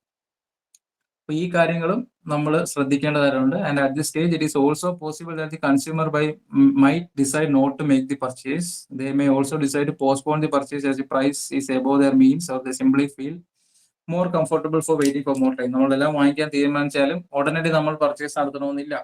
നമുക്ക് വേണമെങ്കിൽ ഇപ്പോൾ ഇത്തിരി വില കൂടുതലാണ്, ഭാവിയിൽ വില കുറയും എന്നൊരു ഡിസിഷൻ എടുത്തുകൊണ്ട് നമുക്ക് വേണമെങ്കിൽ ആ പർച്ചേസ് പോസ്റ്റ്പോൺ ചെയ്യാൻ കഴിയും എന്നുള്ള കാര്യമാണ് പറയുന്നത്. അല്ലെങ്കിൽ ഇനി വില കുറയും എന്നുള്ളൊരു ശുഭാപ്തി വിശ്വാസത്തിൽ ആ പർച്ചേസ് നമ്മൾ നീട്ടിവെക്കും. ഈ 3 കാര്യങ്ങളാണ് കൺസ്യൂമർ തീരുമാനിക്കാനുള്ളത് പർച്ചേസിന് പോകുമ്പോൾ. ഇനിയാണ് ഞാൻ പറഞ്ഞ പോസ്റ്റ് പർച്ചേസ് ബിഹേവിയർ. നമുക്ക് പലപ്പോഴും ചിലപ്പോൾ തോന്നിയേക്കാം നമ്മൾ പർച്ചേസ് ചെയ്ത് കഴിഞ്ഞു, ഇനി എന്താണ് കൺസ്യൂമർ ബിഹേവിയറുമായിട്ട് പിന്നെ പർച്ചേസ് ചെയ്തതിന് ശേഷം എന്താണ് കൺസ്യൂമർ ബിഹേവിയറായിട്ട്, അല്ലെങ്കിൽ അതെങ്ങനെ എഫക്ട് ചെയ്തു എന്നൊക്കെ നമുക്ക് തോന്നാം. നമ്മളൊരു സാധനം വാങ്ങിച്ചു കഴിഞ്ഞു, ആ സാധനം നമ്മൾ വാങ്ങിച്ചു കഴിഞ്ഞിട്ട് നമ്മൾ വാങ്ങിച്ച സാധനം അത്ര നല്ലതല്ല എന്ന് നമുക്ക് തോന്നിയാൽ അതൊരു മാർക്കറ്റിയർ അല്ലെങ്കിൽ ആ പ്രോഡക്റ്റ് വിൽക്കുന്ന ആളെ അത് സ്വാധീനിക്കുമോ ഇല്ലയോ എന്നുള്ളതാണ് ചോദ്യം. നമ്മളൊരു പ്രോഡക്റ്റ് വാങ്ങി, നമ്മളത് ഇഷ്ടപ്പെട്ടില്ല, സ്വാഭാവികമായും നമ്മൾ നമ്മുടെ കൂട്ടുകാരോടും വീട്ടുകാരോടും എല്ലാം പറയും അത് വാങ്ങല്ലേ എന്നുള്ള ഇത് പറയും. ഇപ്പൊ ഒരു മാർക്കറ്റിയറിനെ സംബന്ധിച്ചിടത്തോളം ഇത് വളരെ ഇമ്പോർട്ടന്റ് ആണ്. അയാൾക്ക് ആ കസ്റ്റമർ ആഫ്റ്റർ പർച്ചേസും ഹാപ്പി ആണെന്നുള്ള കാര്യം ഉറപ്പ് വരുത്തിയില്ലെങ്കിൽ അയാളുടെ വേറെ സെയിൽസിനെ അത് ബാധിക്കും എന്നുള്ളത് അവർക്ക് ക്ലിയർ ആയിട്ടുള്ള നോളജ് ഉണ്ട്. അതിന്റെ പേരിലാണ് ഈ പോസ്റ്റ് പർച്ചേസ് ബിഹേവിയർ എന്ന് പറയുന്ന ഒരു കാര്യത്തെ പറ്റി നമ്മൾ പഠിക്കുന്നത്. During this stage the customer assess whether they are satisfied or dissatisfied with purchase. അപ്പൊ നമ്മൾ ഇത്ര പൈസയൊക്കെ ചിലവാക്കി ഒരു പ്രോഡക്റ്റ് വാങ്ങിച്ച് വീട്ടിൽ വന്നു, അപ്പോഴത്തേക്കും നമ്മൾ ചിലപ്പോൾ ഈ പ്രോഡക്റ്റിനെ ഏതെങ്കിലും ഒരു മോശമായിട്ടുള്ള ഒരു കാര്യത്തെ പോയിന്റ് ഔട്ട് ചെയ്ത് ഇതിന്റെ ഒരു കോമ്പറ്റീറ്റർ ബ്രാൻഡിന്റെ ഒരു അഡ്വർടൈസ്മെന്റ് കാണാം. അപ്പൊ അത് നമുക്ക് എഫക്റ്റ് ആകും. ഇപ്പം നമുക്കൊരു മണ്ടത്തരം പറ്റിപ്പോയോ എന്നുള്ള രീതിയിലുള്ള ഒരു തോന്നലൊക്കെ നമുക്ക് ഉണ്ടാകും. അപ്പൊ നമുക്ക് ചിലപ്പോൾ പിന്നീട് ആ പ്രോഡക്റ്റ് ഉപയോഗിക്കാൻ തന്നെ തോന്നത്തില്ല, അങ്ങനെ ഒരു സാഹചര്യം വന്നാൽ. അപ്പൊ അങ്ങനെ ഒരു സാഹചര്യം ഉണ്ടാകാതെ നോക്കേണ്ടത് മാർക്കറ്റിയറിനെ സംബന്ധിച്ചിടത്തോളം വളരെ ഇമ്പോർട്ടന്റ് ആണ്. The customer's satisfaction with the product will determine whether they will purchase the product again or opt for an alternative or competitive product. അല്ലെ, കസ്റ്റമറിന് ആ പ്രോഡക്റ്റുമായിട്ട് സാറ്റിസ്ഫാക്ഷൻ ഇല്ല, ഞാൻ ഇത് വാങ്ങിച്ച് തൃപ്തിപ്പെട്ടില്ലെങ്കിൽ പിന്നെ ഞാൻ എപ്പോഴെങ്കിലും ആ പ്രോഡക്റ്റോ അല്ലെങ്കിൽ ആ ബ്രാൻഡിന്റെ തന്നെ സാധനം നമ്മൾ ചിലപ്പോൾ വാങ്ങില്ല, അല്ലെങ്കിൽ അടുത്ത തവണ വാങ്ങുന്നത് ഒരു കോമ്പറ്റീറ്റീവ് ബ്രാൻഡിന്റെ പ്രോഡക്റ്റ് ആയിരിക്കാം. അപ്പൊ അങ്ങനെയുള്ള സാഹചര്യങ്ങൾ ഉണ്ടാകാൻ സാധ്യതയുണ്ട്. അതുകൊണ്ടാണ് നമ്മൾ ഈ സ്റ്റേജിൽ പല രീതിയിലുള്ള ടെക്നിക്സ് അല്ലെങ്കിൽ പല രീതിയിലുള്ള സ്റ്റെപ്സ് ഈ മാർക്കറ്റേഴ്സ് ഫോളോ ചെയ്യുന്നുണ്ട്. അത് നെക്സ്റ്റ് പേജിൽ വരും. ഇവിടെ നമ്മളിപ്പോൾ പറയുന്നത് this experience also prompts customers to influence others by sharing their feelings and experience with product or brand. അപ്പൊ ഇതെല്ലാം ഞാൻ നേരത്തെ പറഞ്ഞ കാര്യമാണ്. ഈ പ്രോഡക്റ്റ് വാങ്ങി അത് കൊള്ളത്തില്ല എന്നുണ്ടെങ്കിൽ സ്വാഭാവികമായും നമ്മൾ നമ്മുടെ സുഹൃത്തുക്കളുടെ അടുത്തും ബന്ധുക്കളുടെ അടുത്തും ഒക്കെ അത് പറയുമ്പോഴത്തേക്കും അത് ആ ബ്രാൻഡിനെ മോശമായും ബാധിക്കും. So at this stage, a buyer may experience feeling of post-purchase psychological tension or anxiety, which may lead to cognitive dissonance, a form of buyer's remorse. A cognitive dissonance എന്ന് പറഞ്ഞാൽ ഞാൻ നേരത്തെ പറഞ്ഞ പോലെ നമ്മളൊരു സാധനം വാങ്ങിയിട്ട് ഒരു തെറ്റായ തീരുമാനമായി പോയി എന്നുള്ളൊരു തോന്നലാണ്. സൈക്കോളജിക്കലി നമ്മൾ ഇങ്ങനെ ഇമോഷണലി നമ്മൾ ചിന്തിച്ചുകൊണ്ടിരിക്കും, അത് വാങ്ങണ്ടായിരുന്നു, അല്ലെങ്കിൽ ഇത്ര പൈസ കൊടുത്ത് നമ്മൾ വാങ്ങിച്ചത് ഒരു മോശം പ്രോഡക്റ്റ് ആണെന്നുള്ള രീതിയിലുള്ള ചിന്തയിലേക്ക് നമ്മൾ പോകും. അപ്പോൾ ഒരു മാർക്കറ്റീറിനെ സംബന്ധിച്ചിടത്തോളം ആ ചിന്തയിലേക്ക് അദ്ദേഹത്തിന്റെ കസ്റ്റമർ കടക്കാൻ സമ്മതിക്കാതിരിക്കുക എന്നുള്ളതാണ് ഏറ്റവും പ്രധാനപ്പെട്ട കാര്യം. For instance, a customer may feel compelled to question whether he or she made the right decision to purchase the product. ഞാൻ ശരിയായ പ്രോഡക്റ്റ് തന്നെയാണോ പർച്ചേസ് ചെയ്തതെന്നുള്ള ചോദ്യം ഇങ്ങനെ നമ്മുടെ മനസ്സിൽ വരും. Especially when they're expose to advertising of a competitive product or brand in which may raise question of the choice of the product. ഞാൻ നേരത്തെ പറഞ്ഞ പോലെ ഇത് ഒരു അഡ്വർടൈസ്മെന്റ് കാണുമ്പോൾ നമുക്കറിയാം ബ്രാൻഡിങ്ങിന്റെ കാര്യത്തിൽ ഓരോ കോമ്പറ്റീറ്റേഴ്സും ഓരോ പ്രോഡക്റ്റിന്റെയും ചിലപ്പോൾ പോരായ്മകളെയൊക്കെ ചൂണ്ടിക്കാട്ടിക്കൊണ്ട് അഡ്വർടൈസ് ചെയ്യുന്നുണ്ട്. അത് നമ്മൾ മാർക്കറ്റിംഗിൽ കുറച്ച് ഡീപ്പായിട്ട് പോകുമ്പോൾ അതിന്റെ റിയൽ ലൈഫ് എക്സാമ്പിൾസ് ഒക്കെ നമ്മൾ പഠിക്കും. അപ്പോൾ അങ്ങനെയുള്ള അങ്ങനെ ഒരു അഡ്വർടൈസ്മെന്റ് കാണുമ്പോൾ ഈ കസ്റ്റമറിന്റെ കോൺഫിഡൻസ് ലെവലിനെ അത് ബാധിക്കുകയും ഒരു മോശം ഡിസിഷൻ ആണോ താൻ വരുത്തിയെന്നും തോന്നിപ്പോകും. അപ്പോ അതിനെ മറികടക്കാൻ ഈ കമ്പനീസ് എന്താ ചെയ്യുന്നത്? Most companies try to engage the consumers with post purchase communication to influence the feelings about the purchase and future purchase. അപ്പൊ അവർക്കറിയാം, ദേ നോ ദാറ്റ് ഇങ്ങനെ ഒരു സംഭവം ഉണ്ട്. അപ്പം ഈ കസ്റ്റമർ അങ്ങനെ ഒരു നെഗറ്റീവ് ഫീഡ്ബാക്കിലേക്ക് പോയി കഴിഞ്ഞാൽ it will definitely effect the business. അപ്പൊ അത് അവോയ്ഡ് ചെയ്യാൻ വേണ്ടി ഇവരെന്തൊക്കെ ചെയ്യുന്നത്? ഇവരിങ്ങനെ ഓഫർ മണി ബാക്ക് ഗ്യാരണ്ടീസ്. അതായത് നമ്മൾ പ്രോഡക്റ്റ് വാങ്ങുമ്പോൾ തന്നെ നമുക്ക് ഗ്യാരണ്ടി തരികയാണ്, നിങ്ങൾക്ക് ഈ പ്രോഡക്റ്റ് ഉപയോഗിച്ച് ഇഷ്ടപ്പെട്ടില്ലെങ്കിൽ പണം തിരികെ നൽകും എന്നുള്ള രീതിയിലുള്ള ഒരു ഗ്യാരണ്ടി. അപ്പൊ അതൊക്കെ അങ്ങനെ ഒരു ഗ്യാരണ്ടി കിട്ടുമ്പോൾ സ്വാഭാവികമായിട്ട് കസ്റ്റമർ മനസ്സിലാവും അത്രയ്ക്ക് ഗ്യാരണ്ടി തരുന്നുണ്ട്, അപ്പൊ ഈ പ്രോഡക്റ്റ് നല്ലതായിരിക്കുന്ന ഒരു തോട്ട് അവരുടെ മൈൻഡിൽ ഇങ്ങനെ ഉണ്ടാവും. അതേപോലെ നമ്മളെ കസ്റ്റമറിനെ വീണ്ടും ഓരോ ലോയൽറ്റി ക്ലബ്സ് പല പല ബ്രാൻഡ്സിനും ഇപ്പൊ അങ്ങനെയൊക്കെ ഉണ്ട്. നമ്മൾ ഒരിക്കലും ഒരു പർച്ചേസ് ചെയ്താൽ നമുക്ക് പോയിന്റ്സ് തരിക, പിന്നെ നമ്മൾ അവരുടെ ലോയൽറ്റി ക്ലബിൽ നിർത്തിയിട്ട് നമുക്ക് മാത്രമായിട്ടുള്ള സ്പെഷ്യൽ ഓഫേഴ്സ് എന്നുള്ള രീതിയിലൊക്കെ തരിക, അങ്ങനെയുള്ള കാര്യങ്ങളൊക്കെ ഉണ്ട്. Finally follow up call.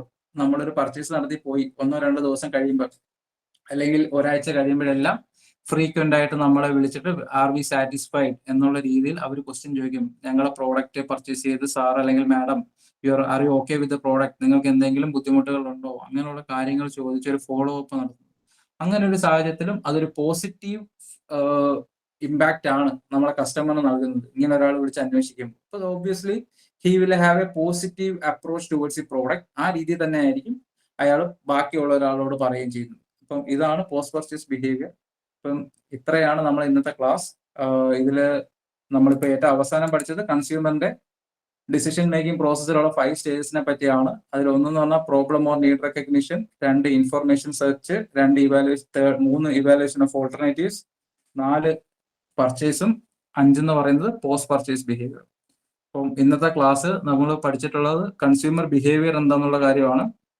നമുക്കറിയാം കൺസ്യൂമർ ബിഹേവിയർ വളരെ ഇമ്പോർട്ടന്റ് ആയിട്ടുള്ള ഒരു കാര്യമാണ്. മാർക്കറ്റിനെ സംബന്ധിച്ചിടത്തോളം കൺസ്യൂമറിന്റെ സ്വഭാവം എങ്ങനെ ആയിരിക്കണമെന്ന് നമ്മൾ പഠിച്ചിരുന്നാലേ നമുക്ക് കൂടുതൽ പ്രോഡക്റ്റ് അല്ലെങ്കിൽ അവർക്ക് വേണ്ട പ്രോഡക്റ്റ് ഏതാണോ അത് നമുക്ക് സെല്ല് ചെയ്യാൻ, അത് അവർക്ക് അവൈലബിൾ ആക്കി കൊടുക്കാം, അല്ലെ? അതാണ് മാർക്കറ്റിംഗിനെ സംബന്ധിച്ചിടത്തോളം പ്രധാനപ്പെട്ട കാര്യം. Identifying the needs and wants of the consumer. എന്താണ് ഒരു കൺസ്യൂമറിന്റെ നീഡും വാണ്ടും, അത് ഓവർകം ചെയ്യാൻ ഏത് പ്രോഡക്റ്റ് ആണോ നമ്മളെ ഉള്ളത് അത് എത്തിച്ചു കൊടുക്കുക എന്നുള്ളതാണ്. അപ്പം അങ്ങനെ ഒരു തീരുമാനം നമ്മൾ അല്ലെങ്കിൽ അങ്ങനെ ഒരു നടപടി സ്വീകരിക്കണമെങ്കിൽ സ്വാഭാവികമായും കൺസ്യൂമറിന്റെ ബിഹേവിയർ എന്താണെന്ന് നമ്മൾ മനസ്സിലാക്കണം. അതാണ് കൺസ്യൂമർ ബിഹേവിയറിൽ നമ്മൾ ആദ്യം ഇൻട്രൊഡക്ഷൻ പഠിച്ചു. പിന്നെ കൺസ്യൂമർ ബിഹേവിയറിന്റെ ഫാക്ടേഴ്സ്, എങ്ങനെയാണ് ഒരാളുടെ കൺസ്യൂമർ ബിഹേവിയർ രൂപപ്പെടുന്നത്, എന്തൊക്കെയാണ് അതിന്റെ ഡിറ്റർമിനൻസ്. അതിന് 2 രീതിയിലുള്ള ഡിറ്റർമിനൻസ് ഉണ്ട്, ഇന്റേണലും ഉണ്ട് എക്സ്റ്റേണലും ഉണ്ട്. Internal determinants are also called individual determinants. അതിൽ വരുന്നതാണ് മോട്ടിവേഷൻ ആൻഡ് ഇൻവോൾവ്മെന്റ്, ആറ്റിറ്റ്യൂഡ്സ്, അതേപോലെ personality and self concept, learning and memory, information processing. External ഡിറ്റർമിനൻസിൽ ഞാൻ പറഞ്ഞ പോലെ കൾച്ചറൽ ഇൻഫ്ലുവൻസ് ഉണ്ട്, സബ് കൾച്ചറൽ ഉണ്ട്, സോഷ്യൽ ഗ്രൂപ്പ് ഉണ്ട്, സോഷ്യൽ ക്ലാസ് ഉണ്ട്, ഫാമിലി ഇൻഫ്ലുവൻസ് ഉണ്ട്, പേഴ്സണൽ ഇൻഫ്ലുവൻസ് ഉണ്ട്, ഒപ്പീനിയൻ ലീഡേഴ്സ് ഉണ്ട്, പിന്നെ other influences like festivals, holidays, recession, inflation, അങ്ങനെയുള്ള കാര്യങ്ങൾ. ഫൈനലി നമ്മൾ പഠിച്ചു ഡിസിഷൻ മേക്കിംഗ് പ്രോസസ്. അപ്പൊ ഇത്രയാണ് ഈ ഒരു യൂണിറ്റ് ഇവിടെ കഴിഞ്ഞിരിക്കുകയാണ്.